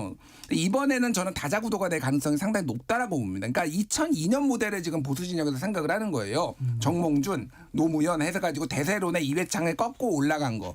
이거를 지금 보고 있는데 그때는 지지층이 겹치지가 않았습니다. 그러니까 정몽준은 뭐 이를테면 재벌 출신의 경제 그리고 이제 그 2002년 월드컵에 약간 소위 말하는 국뽕 막 이런 게 막 그쪽에 있었고 노무현은 정치개혁, 뭐 지역주의 타파 그러니까 안 겹치니까 이게 가능했는데 지금 한덕수 예를 들면은 이게 뭐 제가 수치는 말씀 안 드리겠지만은 중도 진보에서는 되게 안 좋게 평가를 해요 지금. 그러면은 이게 정말로 시너지가 있을 것인가, 정말로 한 자릿수로 들어올 것인가. 우리나라 대선에서 역대 가장 격차가 컸던 게 2007년이거든요. 그때 이제 이명박 48, 너 뒷자리는 빼고요. 그리고 정동영 26, 22%포인트 차였는데 최근에 여론조사 보면요. 대략 그 정도로 나와요. 지금 그 1, 2위 격차가. 그래서 저는 2002년 같이는 안 될 거다. 물론 그거보다는 좁혀지겠지만은 꽤 격차가 크게 계속 유지가 될 가능성이 높다고 봅니다. 네. 어제 한덕수 대행 국회에서 시정연설을 했습니다. 나갈 때 기자들이 물었습니다. 출마에 대해서 또 얘기를 안 했습니다. 이건 어떻게 받아들여야 됩니까? 뭐 저는 뭐 할 수는 없겠죠. 그럼 한다고 얘기했겠습니까? 근데 저는 뭐 이미 호랑이 등에 올라탄 형국이다. 이제 왜냐하면 지금 그 업법도 자체 뭐 NCN 뭐 노코멘트가 NCND에 가깝다는 건 이제 정치권에서는 그건 이제 수긍의 의미로 이제 받아들여야 되는데, 근데 한덕수 대행이 지금 말을 아끼는 거는 저는 그래요. 지금 마지막 그 이제 본인의 선언을 앞둔 일종의 지금 숨고르기 형국이다. 지금 미국에서 어쨌든 2+2 협상이 지금 진행 중에 있는 과정이고, 그 과정에서 바로 또 엊그제는 또 이제 미군 한미화 사령부를 찾아가지고 함께 가자는 거는 경제동맹하러 미국 갔고 나는 이 안에서는 또 군사동맹도 챙기겠다 이런 또 여러 가지 보관이 또 있는 거거든요. 그러니까 지금 최근에 보면 한덕수 대행의 그 일정은 대선 후보 일정 기획이에요. 제가 보기에 전문팀이 또 있는 것도 같아요. 그렇지 않고서는 아주 이렇게 디테일하게 딱딱 일정들이 이게 나오는 경우가 쉽지 않은데 이제 정확한 타겟도 돼 있고. 근데 어제 연설문을 봐도 그래요. 어제 연설문을 보면은 대행이 단순히 추가 경정 예산안 뭐 해주십시오라는 게 아니에요. 우리 현상의 경제 현상의 위기를 짚고, 그다음에 청년과 미래 세대를 위해서 우리가 어떻게 해야 하고, 그다음에 우리가 이 국난을 극복해서 함께 가야 한다. 최근에 그 한덕수 대행의 얘기로 보면 통합, 그다음에 뭐 이런 얘기들이 굉장히 많은 거는 그런 거는 관료의 언어가 아니에요. 지도자의 언어고 정치인의 언어지. 메시지가 보면은 확실하게 지금 벌써 이제 소구점들이 이미 그 이후에 가 있다라는 느낌을 충분히 들게 하는데, 저는 어쨌든 나중에 다시 한번 이 디테일한 얘기를 할 기회가 좀 있을 거라고 봅니다만은, 제가 보기에 한덕수 대행이 출마했을 때 가장 큰 문제는 그러면 여론조사 만일 왔을 때 여론조사 100%로 하면 할 겁니다. 토론을 거쳐서 그 룰 세팅을 어떻게 할 거냐. 가장 큰 첫 번째 아마 그 위기와 변곡점이 될 거고, 두 번째는 만일 후보로 확정된다고 했을 때 그럼 국민의힘은 기호 2번을 포기할 것인가. 그럴 때 또 이 비용은 또 어떻게 할 것인가, 선거운동을 어떻게 해줄 것인가, 이 두 가지 사실 난제가 남아 있어서 사실 지금 한덕수 대행이 고민하는 지점은 그 이후일 수도 있겠다라는 제가 생각이 들어요. 왜냐하면 결심은 섰고 그 다음에 어떻게 내가 이 두 가지 제가 말씀드린 이 파고를 어떻게 내가 받아들일 것인가가 아마 결정이 안 돼서 지금 좀 약간 유보하고 있는 걸로 저는 사실 추측합니다. 그런 현실적인 고민도 있을 것이다. 네, 그렇습니다.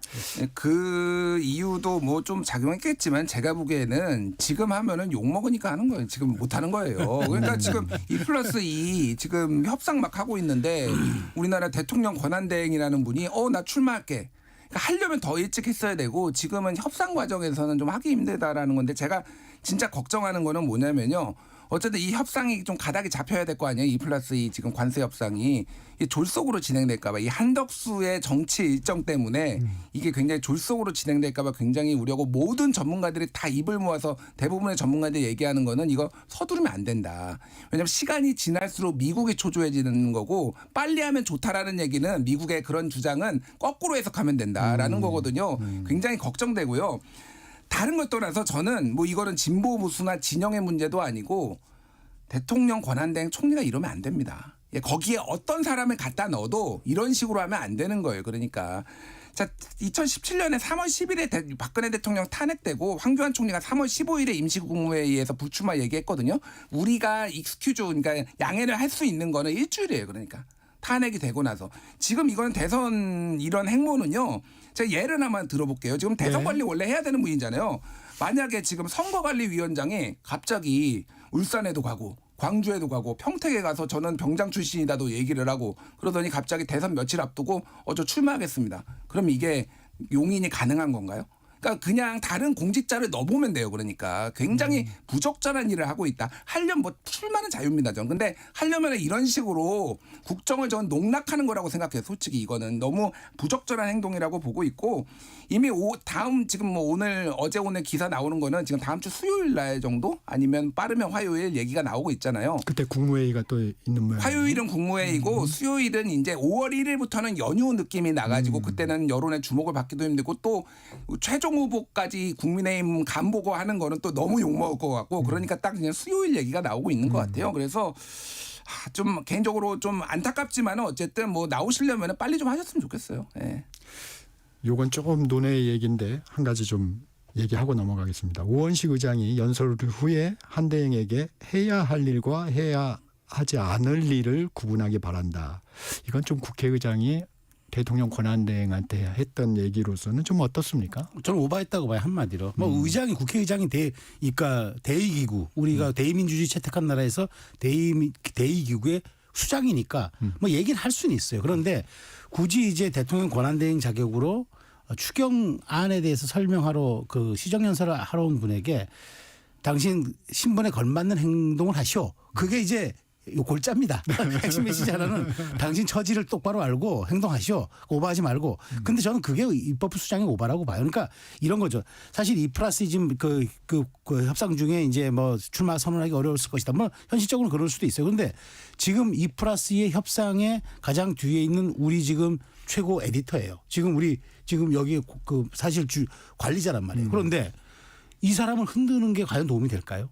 그러니까 어쨌든 미국 정부도 다 알지 않습니까? 트럼프 대통령이 당신 출마하냐? 뭐 이렇게 물어볼 정도로 다 아는데 그래도 우리가 협상을 협상력을 위해서라도 최소한 대행에 대해서는 존중해주고 대행이 잘 판단할 거로 믿는다. 우리가 왜 정쟁도 국경 앞에서는 멈춰야 한다. 지금 우리가 외교 현안이 있으니까 물론 이제 그런 상황에 당신이 대선 행보하는 게 적절하냐라고 비판을 할 수는 있겠으나 그건 뭐 비판의 영역이고 근데 그분이 갖고 있는 현실적인 지금 위치에서 지금 협상을 지휘할 수 있는 컨트롤 타워인데 그렇게 말하자면 질책하듯이 또 뭐 말하자면은 당신 분수에 맞는 행동을 하라는 식의 얘기들이 저는 그건 조금 오바했다고 봐요. 물론 이제 수장으로서 얘기는 할 수 있는데 형식도 그 내용도 마치 와서 시정연설 한 분을 앉혀놓고 훈계하듯이 위에서 네. 저는 그 TPO 일종의 뭐 타임 플레이스 어케이션 모든 게 조금 좀 오바였다 그런 생각 지울 수 없습니다. 좀 이례적으로 받아들여지는데 김준일 평론가는 어떻게 들으십니까? 예, 뭐 최수영 평론가님 의견에도 어느 정도는 저는 뭐 동의는 하는 부분이 있는데 그동안에 이제 제가 말씀드렸잖아요. 그러니까 한덕수 총리가 지금 하는 게 얼마나 그런 부적절하게 보일 수 있느냐 그거를 한 거고 국회에 출석할 의무가 있습니다. 총리는. 요청을 하면 근데 이제 권한대행이라고 안 하면서 또 바깥에 행보는 하고 있고 굉장히 이중적이라는 거잖아요. 그런 것들을 그리고 이제 상설특검이 지금 올라갔으면요. 그거를 이제 상설특검은 이제 국회에 요청을 해야 돼요. 특검을. 근데 그것도 안 하고 있어요. 그러니까 그런 얘기를 한 겁니다. 그러니까 그래서 국회 의장 입장에서는 존중받지 못하고 있다. 국회가 이거는 이렇게 판단을 했을 가능성이 상당히 높아요. 예. 이 이제 당원 투표 50%, 여론조사 50%로 그 2차 경선이 이루어지는데 결선에 올라갈 후보 좀 예측해 볼 수 있을까요? 뭐 정확하게 몰라도 일단 저는 한동훈 후보는 올라갈 상수가 될 것 같아요. 왜냐하면 지금 어제 그 윤희숙 의원의 그 윤희숙 여의도 연구원장의 발언이 지금 굉장히 큰 주목을 받고 있지 않습니까? 네. 우리가 이거는 정말 잘못한 일이고 대통령을 제어하지 못한 건 우리의 잘못이고 뭐 정말 우리가 계엄을 사전에 우리가 당이 그렇게 우습게 보였기 때문에 대통령이 통보도 안 했을 거고 안 했지만 우리가 알았으면 가서 우리가 정말 말렸을 거다. 우리가 참여한다. 이거 사실 당의 그 이제 말하자면 지도부가 아니 뭐 몰랐다고 하는데 용인한 거거든요. 여의도 연구원장이 당의 정책의 싱크탱크인데 그분이 나와서 이렇게 공식적인 연설을 하는데 그걸 몰랐을까? 그냥 서로 이제 암묵적으로 동의하는 거죠. 당의 지도부 이름으로 나가려니까 조금 그거는 좀 여러 가지 좀 현실적인 어려움이 있었겠죠. 자, 이런 상황입니다. 그러면 이게 지금 어찌 보면은 당의 공식 입장이라고 봐야 됩니다. 그렇다면은 한동훈 후보는 지속적으로 계엄을 반대했고 탄핵을 주도했던 사실은 당대표였어요. 그러면 이제 그것 때문에 지금 김준일 평론가 얘기한 참 부끄러운 배신자 프레임에 여권은 늘 이제 소용돌이 쳤는데 그렇다면 저는 이런 분위기라면 당원들도 점차 결선에 가까운 투표 행위를 할 때 전략적인 사고를 할 수밖에 없다. 더더군다나 당심도 그렇지만 여기 여론조사에 표집되는 분들도 일종의 정치 고관여층이라고 봐야 됩니다. 정치적인 전략적 사고를 해요. 간단하게 얘기하면 2021년 탄핵의 강을 건너기 위해서 이준석을 선택한 사람들이 국민의힘의 주류 적통성을 가진 당원들입니다. 이준석을 선택할 줄도 아는 사람들이 이 계엄의 바다를 건너야 된다고 생각하면 전략적 선택 안 할까요? 그래서 저는 한 분은 가능성이 매우 높다. 물론 안철수 후보도 있습니다마는 안 후보가 지금 따라가기에 이른바 선점한 한동훈 후보의 상징 자본이 너무 커요. 그렇기 때문에 그걸 따라갈 수는 없을 거라 보고 그럼 나머지 두 분 이제 이른바 탄핵에 반대했던 김문수 홍준표 참 이 두 분을 예측하기 어렵습니다. 어려운데 추세선으로 놓고 보면은 앞서서는 초반에는 김문수 거의 대세론이었는데 지금은 홍준표 후보가 역전했다는 얘기들이 많이 나오거든요. 그런데 결국에는 이 추세라는 건 우리가 무시 못하잖아요. 우리가 여론조사도 추세를 보는 것처럼 그런 측면에서 홍 후보가 지금 최근에 보면은 이 변신도 참 과감하게 합니다. 네. 이 얘기 뭐냐면은 수용성을 보여주는 거고 또 꼭 이겨야 되겠다는 절박성을 보여주는 그런 측면이 있어서 저는 하여튼 뭐 좀 조심스럽지만 뭐 한 홍이 되지 않을까라는 예측은 조심스럽게 해봅니다. 이 예측 전에 김준일 평론가님 예. 지금 최수영 평론가님이 말씀하셨던 이 정당 연설에서 얘기한 여의도 연구원장의 얘기 이걸 정당의 입장으로 받아들일 수 있나요? 어떻습니까? 좀 모호하더라고요. 예, 그러니까 이게 정당의 입장으로 봐야 될지 아닐지. 근데 윤희숙 의원이 이를테면 매우 강성보수거나 뭐 탄핵에 찬성하거나 그런 건 아니잖아요. 수도권 좀 이쪽 민심이 좀 더 가까우니까 당의 어떤 방향성에 대해서 조금 앞으로 그렇게 얘기를 한 것 같아요. 그래서 공식 입장이라고 보기는 좀 어려운 것 같고 누가 올라갈지 솔직히 잘 모르겠습니다. 예, 이게 지금 시간이 되나요? 지금 3부 들어가야 되죠. 예. 한 1분 정도 남아 있습니다. 예, 이거 여론조사 얘기를 해야 되는데 엠브레인 퍼블릭, K스텔 리서치, 코리아 리서치, 한국 리서치가 공동으로 21일에서 23일 1,005명을 대상으로 전화 면접 조사한 전국 지표조사고요. 자세한 내용은 중앙선거여론조사 심의위원회 홈페이지 참고하시면 되고요. 감사합니다. 예, 국민의힘 대선 후보 적합도를 보면은요, 전체 국민은 홍준표 14, 한동훈 13, 김문수 11인데 국민의힘 지지층만으로 보면 이건 당원의 성격이 강하잖아요. 김문수 28, 홍준표 26, 한동훈 22. 그런데 중도층을 보면은요, 홍준표 14, 한동훈 12, 안철수 12, 김문수 7. 그러니까 이게 50대 50으로 하면은요, 솔직히 모르겠어요. 지금 이 지표를 보면은요, 굉장히 다 강점들이 있다. 자기 나름의 영역에서. 그리고 엇비슷하거든요. 그래서 진짜 좀 더 지나봐야 되는데 중요한 건 어쨌든 약간의 지지층 역계몽은 있는 것 같아요. 그러니까 윤석열의 계몽에 반대로 이제 현타가 온 거죠. 그러니까 지지층들도 그러니까 윤석열 특히 뭐 윤어게인 신당 만들겠다 막 이런 것들이 지지자들이 좀 냉정하게 좀 본선을 돌아서면서 생각하기 시작했다. 전체적으로 조금 말씀하신 대로 전략적 투표를 조금 생각하기 시작했다. 예. 네, 정치와의 잠시 쉬어가겠습니다. 정격시사 2부 여기서 마치고요. 전하는 말씀 듣고 3부에서 다시 뵙겠습니다.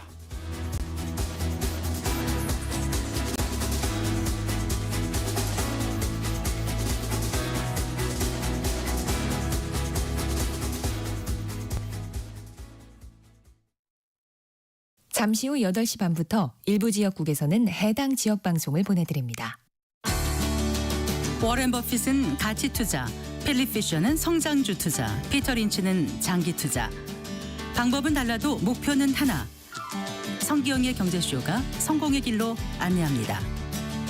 깊이 있게 명쾌하게 지금 이 시대 경제에 관한 모든 것을 알려드립니다. 평일 오후 4시 5분 성기영의 경제쇼와 함께하십시오.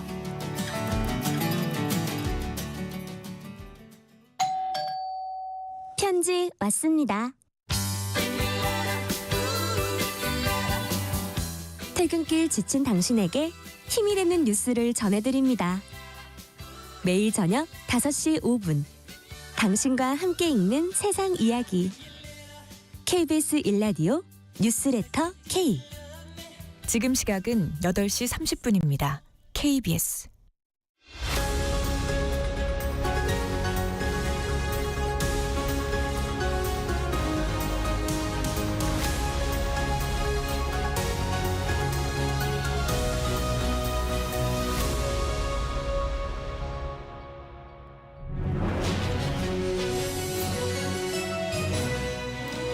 정치와의 이어갑니다. 최수영 정치평론가, 김준일 시사평론가 함께하고 계십니다. 민주당 경선 살펴보겠습니다. 호남 경선이 관심입니다. 이재명 후보 90%를 넘는 압도적 득표율 나올까요? 김준일 평론가님. 그동안의 관례가 관성으로 봤을 때는 지난번 충청 영남만큼은 좀 안 나오지 않을까? 그렇게 보여요. 계속 약간의 이재명 대표에 대한 약간의 견제 심리들이 조금 있었어요. 그러니까 조국혁신당이 지난번 총선에서 비례득표 1등도 하고 담양에서도 이번에 이제 이기고 뭐 이런 것들이 있잖아요.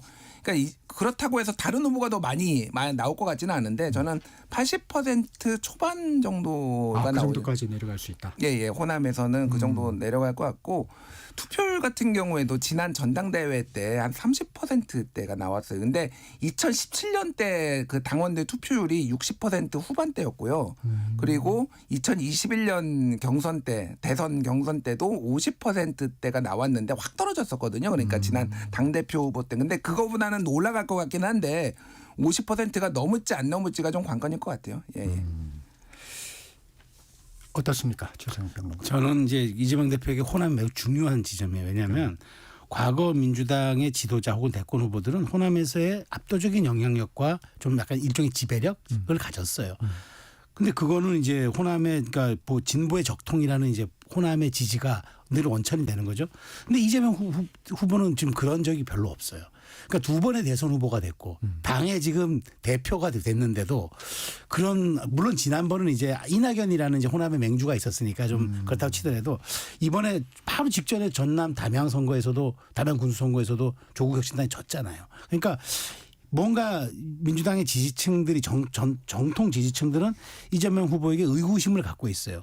그 의구심이 뭐 단순히 TK 뭐 이제 안동 출신이어서 이런 게 아니고 이제 뭔가 호남에 대해서 호남의 이분들은 뭐냐면 민주주의의 가치라든가 그다음에 어떤 지도자의 덕목도 보는 분들 같은데 그런 부분에 조금 미치지 못했을 거라고 저는 보고 그렇다면 이번에 득표율과 투표율이 매우 중요하다.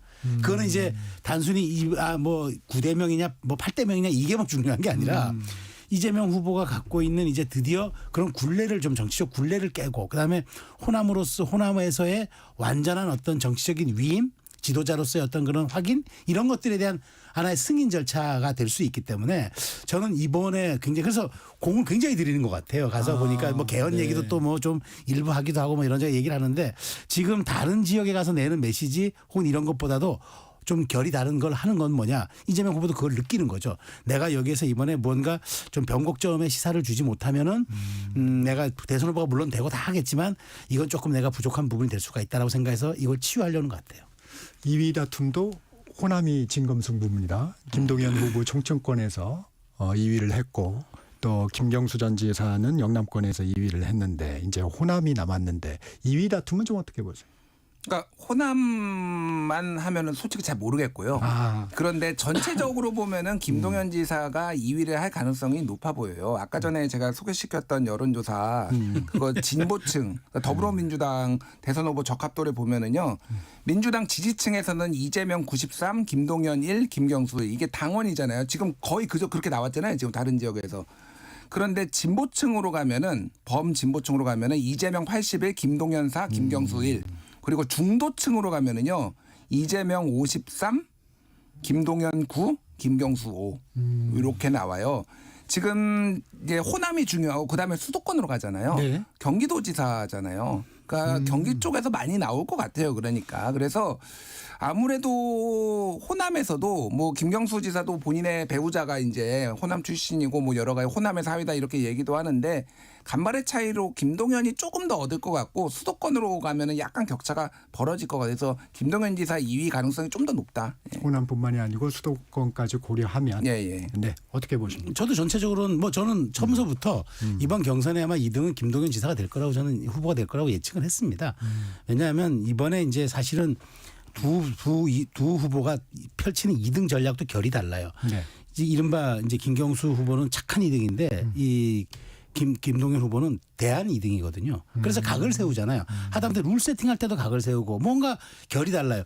그 약간 김경수 저 후보는 이제 오랫동안 정치 공백기를 딛고 들어왔기 때문에 내가 주류와 그 척을 지지 않겠다는 일종의 순치된 전략을 펼친다면은 김동연 후보는 나는 이재명이 대안일 수 있다는 얘기를 끊임없이 하거든요. 이제 네. 그런 것들이 저는 유권자 특히 이제 민주당 지지층들에게 소구될 수 있다고 보고 권리당원 입장에서야 뭐 이제 그 이재명 후보에게 많은 지지를 하더라도 차기를 고려할 때 정말 또 우리가 이재명의 보완제는 누굴 것인가 생각한다면 아무래도 저는 그게 김동연이라고 생각을 할 것 같아요. 그래서 특히나 이제 말씀하신 것처럼 마지막에 이제 수도권이 있는데 수도권에서의 경쟁력은 저는 아무래도 좀 김동연 후보가 좀 나을 것 같다 보고 근데 과연 이게 유의미할까 우리 이런 분석들이 왜냐하면 우리가 이 두 분을 보고 조연이라고 하기도 민망할 정도의 엑스트라급이라서 과연 이걸 우리가 이걸 뭐 이게 뭐 2등 전략이 유의미하냐 이걸 네. 분석하는 게 조금 애매하다 생각이 듭니다. 듣는 엑스트라들 기분 나쁘게 왜 또.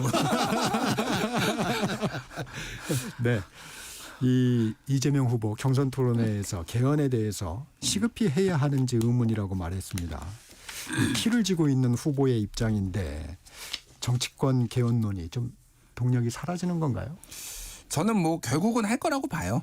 결국은 이제 뭐 어쨌든 논의가 이어지는데, 그러니까 이재명 후보 입장에서는 어쨌든 지금 개헌 논의를 하면은 계속 얘기했지만은 내란 종식이 우선이다라는 거고 다른 정치적 어떤 뭐 이벤트들이나 정치개혁 문제들 막 이런 게 있잖아요. 근데 다 개헌의 블랙홀로 좀 빠지는 거를 우려하는 것 같아요. 그리고 모든 역대 모든 대선 1등 대선 후보는 개헌에 상대적으로 소극적이었어요. 네. 그거는 뭐 이제 경향성인 거고 그럼에도 불구하고 이제 이게 조금 대통령 당선되고 처음에 이제 뭐 이런저런 검찰 수사 뭐 특검도 굴러가고 그러면서 조금 시간이 지나면은 개헌 얘기를 안 할 수는 없을 거다. 그리고 공약으로 이제 본선에 가면 나올 거긴 하거든요. 지금까지 해왔던 얘기는 내년 6월에 여기에서 나왔던 각종 공약들을 합쳐서 뭐 위원회 같은 거 만들고 그래서 내년 6월 지방선거에서 뭔가 개헌 투표를 하자라는 게 청사진이었잖아요. 그러면은 당 내부에서도 그렇고 국민의힘도 그렇고 이거를 굉장히 강하게 요구를 할 거예요. 만약에 당선이 된다라고 하면은. 그래서 안 할 수는 없다. 근데 지금은 전략적으로 굳이 먼저 개헌 얘기를 꺼낼 이유는 별로 없어 보입니다. 만약에 집권한다면 개헌 추진할까요? 최수영 평론가님은 어떻게 보세요? 일부 개헌할 거라고 봅니다. 지금 뭐 분명히 얘기했잖아요. 아니 뭐 5.18 정신 헌법 수록 전문에 수록하는 거 그것도 개헌 사항이고 여러 가지가 있으니까 저는 근데 많은 폭의 개헌하지 않을 걸로 보는데 근데 이재명 후보가 이걸 피해갈 수는 없어요. 왜 그러냐면 이번 대선 과정에서 왜냐하면 지금 한덕수 권한대행도 임기단축 얘기를 분명히 꺼낼 거고 임기단축 개헌 꺼낼 거고 국민의힘 후보들도 할 겁니다. 그런데 이제 이게 본선에 딱 들어가면은 나올 수 있는 의제 이재명 후보는 내란 종식 4글자만 꺼낼 거예요. 집요하게. 그런데 이쪽에서는 그 프레임 전환도 해야 되고 구도도 바꿔야 되고 이슈도 조금 전선 형성해야 되잖아요. 그러면 호헌대 개헌으로 계속 이제 몰아붙일 겁니다. 그러면 이제 여기에서 그 이재명 후보가 답을 안 하고 아니 내란 종식이 우선입니다. 이렇게 계속 동호 반복을 할 수는 없어요. 그렇다면 여기에 대한 청사진은 아마 제가 보기 준비하고 있을 겁니다. 플랜 B 차원에서 본선에 갔을 때 상대가 이렇게 나올 때는 내가 이걸 공략하겠다라고 아마 준비할 겁니다. 그러니까 개헌의 근데 폭이 크지는 않을 거다. 그런데 분명한 건 이제 권력의 약간의 이양에 대한 부분, 그 다음에 권력의 이양이 분산이죠. 권력의 분산에 대한 부분과 그 다음에 국민들이 관심이 갖는 부분은 그 부분이잖아요. 그렇죠. 그러니까 제왕적 대통령제의 폐해가 전직 대통령들이 다 이렇게 불행한 말로를 갖는 거는 결국 이 제도가 갖는 본원적 한계가 있는 거라고 지적을 하는 거잖아요. 87 체제라는 거 어려운 얘기가 아니라 이거는 대통령이 전직 대통령의 말로들만 보면 알아요. 그러니까 이걸 해야 되는데 이재명 후보가 나는 안 하겠어요라고 못하니까 또 상대가 아마 집요하게 개헌 프레임을 들고 나올 겁니다. 그러면은 여기에 대한 대안이 나오는데 많지는 않아도 최소한 저는 총리에 대한 권한을 명시적으로 한다거나 5.18 헌법정신수록 기타 등등 이런 정도의 약간 연성 개헌 정도는 충분히 저는 받을 거라고 봅니다.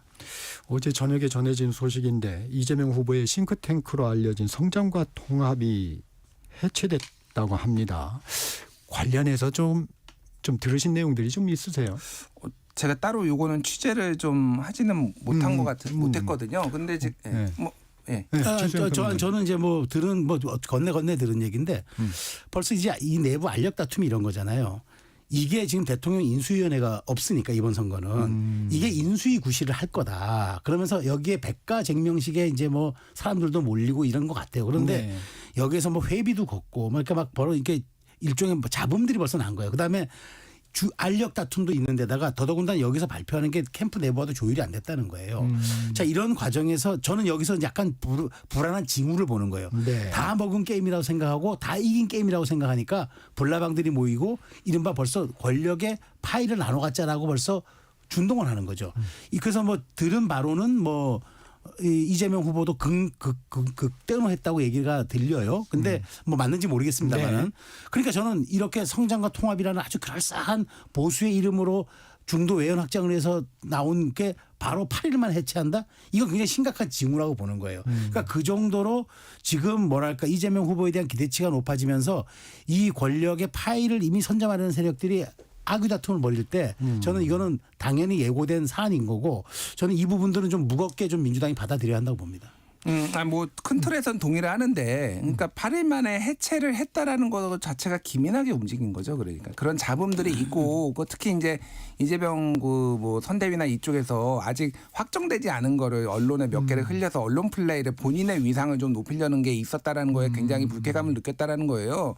그래서 뭐 어제 이제 나왔던 게 이제 위징, 당나라 태종 때 위징 같이 이제 직언을 하는 사람들을 굉장히 레드팀 소위 말하는 이런 사람들 중용하겠다, 뭐 잘 듣겠다, 뭐 이런 얘기도 나왔잖아요. 그러니까 전체적으로 보면은 말씀하신 것도 맞는데 오히려 빨리 대응을 한 거죠. 그러니까 8일 만에 해체를 할 정도로. 그러니까 다시 뭔가 그런 식으로 조금 다시 설계를 다시 하려고 할 거예요. 좀 한다. 다시 설계를 하려고 할 것 같습니다. 그러니까 이게 캠프가 특히 유력 후보들한테는요.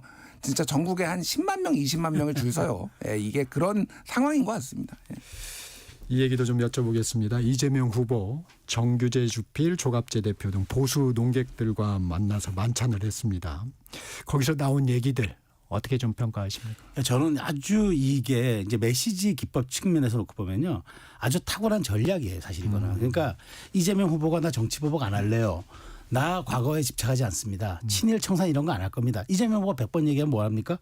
보수 언론이든 또 우리 같은 분들도 언제 또 제 말 바꾸려고 그래? 뭐 이렇게 얘기를 할 겁니다. 그런데 이분들은 보수의 스피커들인 거예요. 그런데 이분들을 입을 통해서 대리로 전달하는 거죠.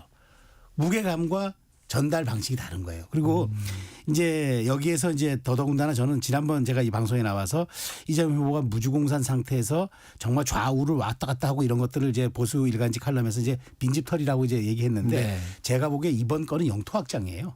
영토 확장. 그래서 굉장히 이거는 치밀하게 기획된 것 같고 그다음에 그 전에도 벌써 두 분 뭐 정규재 주필하고 또 만나기도 했잖아요. 그런데 저는 그날 더 주목하는 건 정세균 전 총리도 만났는데 이 뉴스가 다 묻혀버리고 이 뉴스가 더 덮었다는 건 뭐냐 원했다는 거죠. 그렇다면은 저는 이 부분은 좀 보수 진영에서 지금 아직도 여기서는 찬성이냐 반대냐 윤 대통령의 거리두기 어떻게 되냐 이 얘기를 하는데 여기서는 지금 아예 대놓고 영토 확장하는 거예요. 근데 그걸 그 시그널이라고 좀 봅니다. 네. 김준일 평론가님 어떻게 네, 뭐 보셨어요? 비슷한데, 그러니까 그 빈집털이 조선일보 양상훈 주필이 쓴 거, 그러니까 왜 빈집을 만드시냐고요. 국민의힘이 좀 집 나가신 분들 좀 돌아줘 마라 제발 좀. 집 나간 사람 돌아와라. 네, 집안에서 좀 싸워라. 밖에 장외로 나가지 말고. 그리고 오늘 그 민주당에서 세 번째 토론회 열리거든요. TV조선에서요 주관사가. TV조선. 그러니까 이것도 민주당이 사실 이런 TV조선이나 이런 데하고 잘 이런 거 안 했거든요. 그러니까 이것도 일종의 이제 보수 확장이에요. 그러니까 전체적으로 보면은 이게 민주당 쪽에서만 아니라 국민의힘에서도 이러면 좋은 거예요. 원래 중도 확장하려고 하고 그러잖아요. 그럼 좀 뭐 누구도 뭐 후보 내시면은 국민의힘 후보도 좀 만나시라. 민주당 쪽이든 진보 인사든 그러면 뭐 좋지 않을까요? 그 생각이 듭니다. 마지막으로 좀 짧게 한 1분씩 발언을 해주셨으면 좋겠는데 대법원이 이재명 민주당 후보의 공직선거법 위반 혐의 사건 전원 합의체에 넘기고 이례적으로 좀 신속히 심리하고 있습니다. 왜 그럴까요?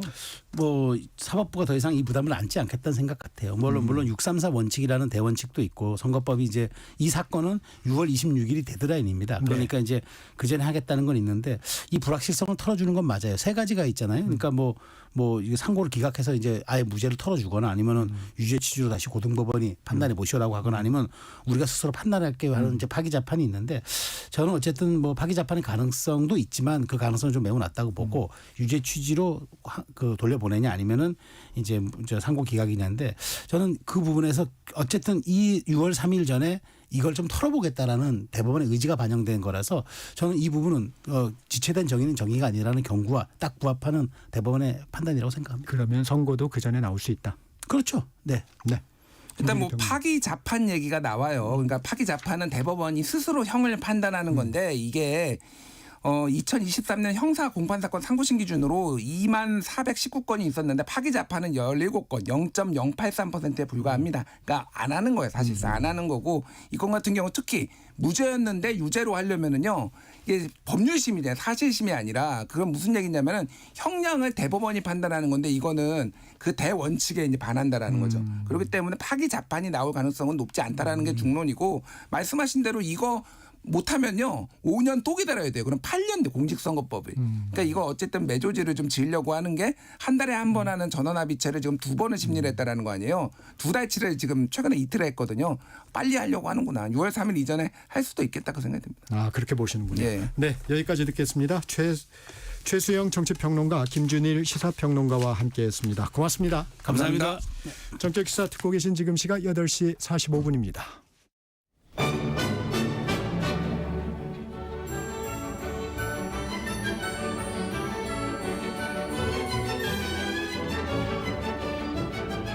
KBS 1라디오 정통 시사 프로그램 전격시사 정치자의 눈으로 질문하겠습니다.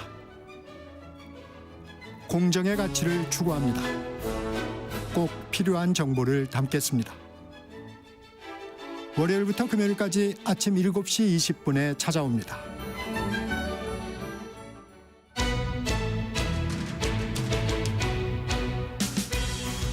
매주 금요일 만나는 사건과 이 시간입니다.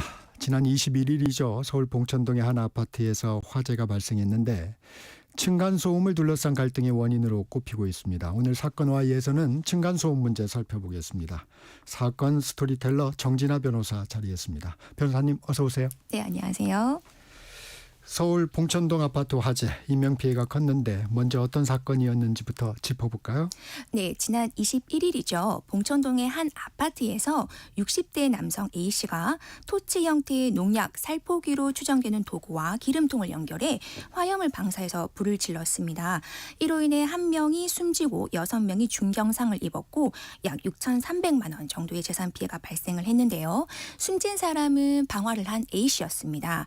A씨는 아파트 4층 복도에서 불에 타 숨진 채 발견이 되었는데요. 방화 후 자살을 한 것인지 아니면 방화 과정에서 불이 붙어 사망을 하게 된 것인지는 사실 정확하지는 않습니다. 다만 A씨의 거주지에서 유서가 발견된 점에 좀 미루어 보아 스스로 목숨을 끊는 것에 좀 더 무게가 실리고 있는 그런 상황입니다. 지금 알려진 건 층간소음으로 인한 분노 범죄일 가능성이 제기되고 있습니다. 수사 결과 좀 진전된 소식이 있을까요? 네, 아직 A씨의 시신 부검도 의뢰를 해놓은 상태이고 화재 도구로 추정되는 물건도 좀 정밀 감식을 의뢰한 상황이기 때문에요. 좀 결과를 알기까지는 시일이 좀 더 걸릴 것으로 보여집니다. 다만 그 화재 동기와 관련해서는 A씨가 사망을 하였기 때문에 사실 정확하게 확인은 좀 어렵습니다만 아까 말씀하셨다시피 층간소음으로 인한 갈등 때문이 아닌가라고 추정을 하고 있습니다. 사실 A씨는 지난해 말까지 그 해당 아파트 301호에 거주를 하였는데요. 윗집과 층간소음 문제로 잦은 갈등이 있었다고 합니다. A씨는 주로 설거지 소리나 발소리 등을 시끄럽다고 항의를 했고요. 지난해 9월에는 윗집 사람과 쌍방 폭행까지 벌려서 경찰이 출동하는 일도 있었다고 합니다. A씨가 해당 아파트를 이사를 가는 날까지도 윗집을 향해 고성을 지르면서 나갔다고 알려져 있습니다.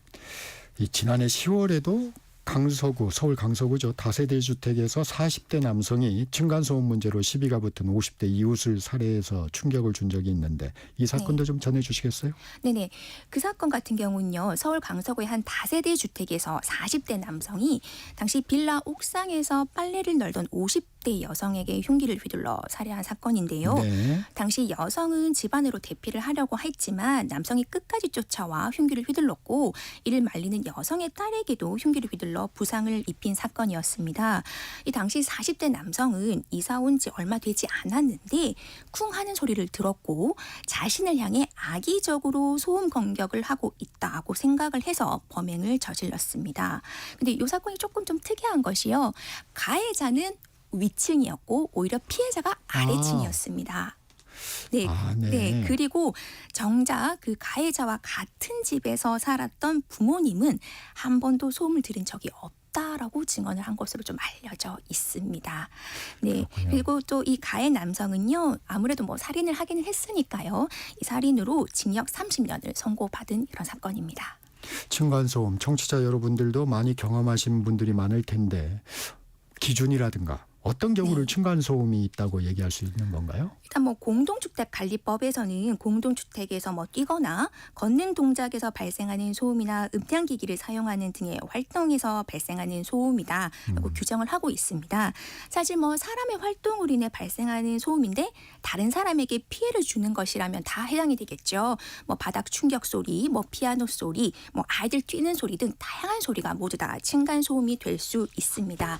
일단 우리 법에서는 네. 층간소음의 기준을 낮에는 1분 평균 소음이 39데시벨, 밤에는 1분 평균 소음이 34데시벨로 잡고 있습니다. 사실 뭐 데시벨이라고 하니까 잘 감이 잘 안 오시잖아요. 그러니까 조용한 공간인 도서실 같은 경우가 약 한 20데시벨 정도고요. 아이들이 뛰는 소리가 한 50데시벨, 그리고 의자 끄는 소리가 60데시벨이라고 하니 이런 것들을 좀 이른의 기준으로 한번 생각을 해보시면 될 것 같습니다. 네. 층간소음으로 인한 다툼은 뭐 통계가 나온 게 있나요? 어떻습니까? 네, 그 경찰청 치안정책연구소 보고서에 의하면 21년부터 23년 4월까지 층간소음 관련 112 신고만 총 13만 7,900건 정도 되었다고 합니다. 사실 이것은 하루 평균 약 160건, 1시간에는 7건씩 신고가 되고 있는 셈이죠. 그리고 또 그 환경공단에 따르면 층간소음 이웃사이 센터에 전화나 온라인으로 신청한 상담 건수도 2024년 작년 한 해만 3만 3천 건 정도 되었습니다. 네. 사실 뭐 신고가 되지 않은 층간소음도 분명히 있다는 점을 감안을 한다면 실제 층간소음으로 인한 갈등은 상당히 많지 않을까 추정이 되고 있습니다. 저희가 앞서도 소개해드렸지만 이게 이제 강력범죄로 좀 확산되는 게 문제일 텐데 실제로는 좀 어떻습니까? 그렇죠. 경찰대 그 치안정책연구소의 보고서에 따르면 2013년부터 22년까지 층간소음으로 인해서 1심 판결이 난 형사 사건이 사실 43건에서 125건으로 한 3배 정도 증가를 했는데요. 네. 그중에서 약 10%가 살인, 방화 등의 강력 범죄인 것으로 확인이 되었습니다. 사실 실제 사례도 한번 좀 살펴보면 2023년경 수원에서는 40대 남성이 앰프 소리가 시끄럽다고 항의를 하자 집주인이 소음 날 것이 없다라고 하면서 집 내부까지를 확인시켜 주었음에도 불구하고 계속 다툼 끝에 흉기로 살해한 그런 사건도 있었는데요. 이 사건 같은 경우는 그 25년형을 선고받았고요. 네, 2021년 인천에서는 평소 층간소음으로 갈등이 있었는데 아랫집이 윗집을 신고를 한 거죠. 그러니까 화가 난 윗집 사람이 흉기를 휘둘렀고 이로 인해 아랫집 남편은 오른쪽 인대 부상을 입고 아내는 경추 부상으로 의식불명 상태가 되고 딸은 얼굴을 크게 다쳐서 외부 활동을 하지 못하게 되는 그런 사건도 있었습니다. 이 사건에서는 가해자가 징역 22년을 선고받기도 했습니다. 지금 말씀해 주신 사례들은 이게 살인이 동반이 돼서 좀 중형이 선고가 됐는데 네, 일반적으로 처벌은 좀 어떻습니까? 일반적인 처벌은 사실 뭐 층간소음이라고 하더라도 기본적인 어떤 그 해당하는 범죄, 폭력이면 폭력, 협박이면 협박의 기준에 준해서 처벌이 되고 있습니다. 이게 형사 사건으로 이제 번지지 않는 경우에는 온갖 좀 보복 행위가 있다고 그러는데 어떤 보복 행위들이 나타나요? 네, 그 뭐 일종의 보복성 층간 소음이라고 할 수 네네. 있는데요. 뭐 일부러 천장이나 벽, 바닥을 뭐 쿵쿵 치는 그런 사례도 있고요. 천장에 뭐 안막이나 음량기기 등을 대고 트는 그런 행위를 하는 경우도 있죠. 사실 층간 소음을 유발하는 행위 자체가 형사처벌은 되지 않습니다. 그러다 보니 지금 많은 분들이 보복성 층간 소음을 유발하는 것도 죄가 되지 않는다고 생각을 하시는데요. 절대 그렇지 않습니다. 네, 층간 소음의 보복을 하기 위해서 수개월 동안 밤부터 새벽 사이에 반복해서 불상의 도구로 벽을 치거나 음량기기를 트는 등의 소음을 낸 사안에서는요. 네. 스토킹 범죄로 인정되어서 징역 8개월에 집행유예 2년을 선고받기도 했습니다. 그리고 이 보복성 층간 소음을 한 경우에는 3천만 원까지 배상을 하라는 판결이 선고되기도 했는데요. 사실 층간소음 피해자가 손해배상을 청구를 한 경우에는 그 피해 보상 금액이 한 200에서 300만 원 정도로 형성이 됩니다. 네. 근데 오히려 보복성 층간소음의 경우에는 더 많은 금액이 배상이 되기도 하죠. 그렇기 때문에 보복성 층간소음을 유발을 하시는 것도 상당히 조심하셔야 합니다. 아, 내가 당했다고 괜히 네. 또 하다가는 더 큰 그쵸. 처벌을 받을 수도 있는 거군요. 그렇죠. 이게 정부에서는 무슨 대책이 좀 있습니까? 일단 정부에서도 이 층간소음과 관련한 문제가 심각하다는 것을 좀 인식을 하고 그 환경부 산하의 한국환경공단 층간소음 이웃사이 센터 같은 것도 신설을 했습니다. 이 센터 같은 경우에는 층간소음 관련 상담을 하고 소음 측정 등을 제공을 해서 갈등을 조율하는 것을 주된 목적으로 하는 거거든요. 신청을 하시면 센터에서 양쪽 세대를 방문해서 생활 습관과 바닥 구조를 점검하고 갈등이 해결하지 않으면 소음 측정 일정도 잡아줍니다. 예, 그러시니까 아무래도 제3의 기관에서 전문가가 나와서 중재를 하고 소음 측정을 해주기 때문에 어느 정도 좀 갈등의 해결에는 도움되는 측면이 없지 않아 있는 것으로 보여집니다. 시간이 좀 짧은데 네. 그러면 층간소음 문제가 발생할 경우에 가장 현명한 방법 짧게 좀 말씀해 주시면. 사실 공동주택에서는 언제든지 층간소음 발생할 수 있다는 거 좀 인지는 해주셔야 돼요. 사실은 가장 좋은 점은 이웃 간의 배려를 통해 층간소음 해결하시는 것이 가장 좋습니다. 그마저도 좀 여의치 않으시면 제가 아까 말씀드렸던 제3의 어떤 중재기관을 통해서 해결을 하시는 것이 도움이 될 것으로 보여집니다. 네, 사건와의 지금까지 정진아 변호사였습니다. 고맙습니다. 네, 감사합니다. 정격시사 오늘은 여기서 마무리합니다. 지금까지 진행의 KBS 기자 정창준이었습니다. 다음 주 월요일 아침 7시 20분에 정격시사 돌아옵니다. 여러분 감사합니다.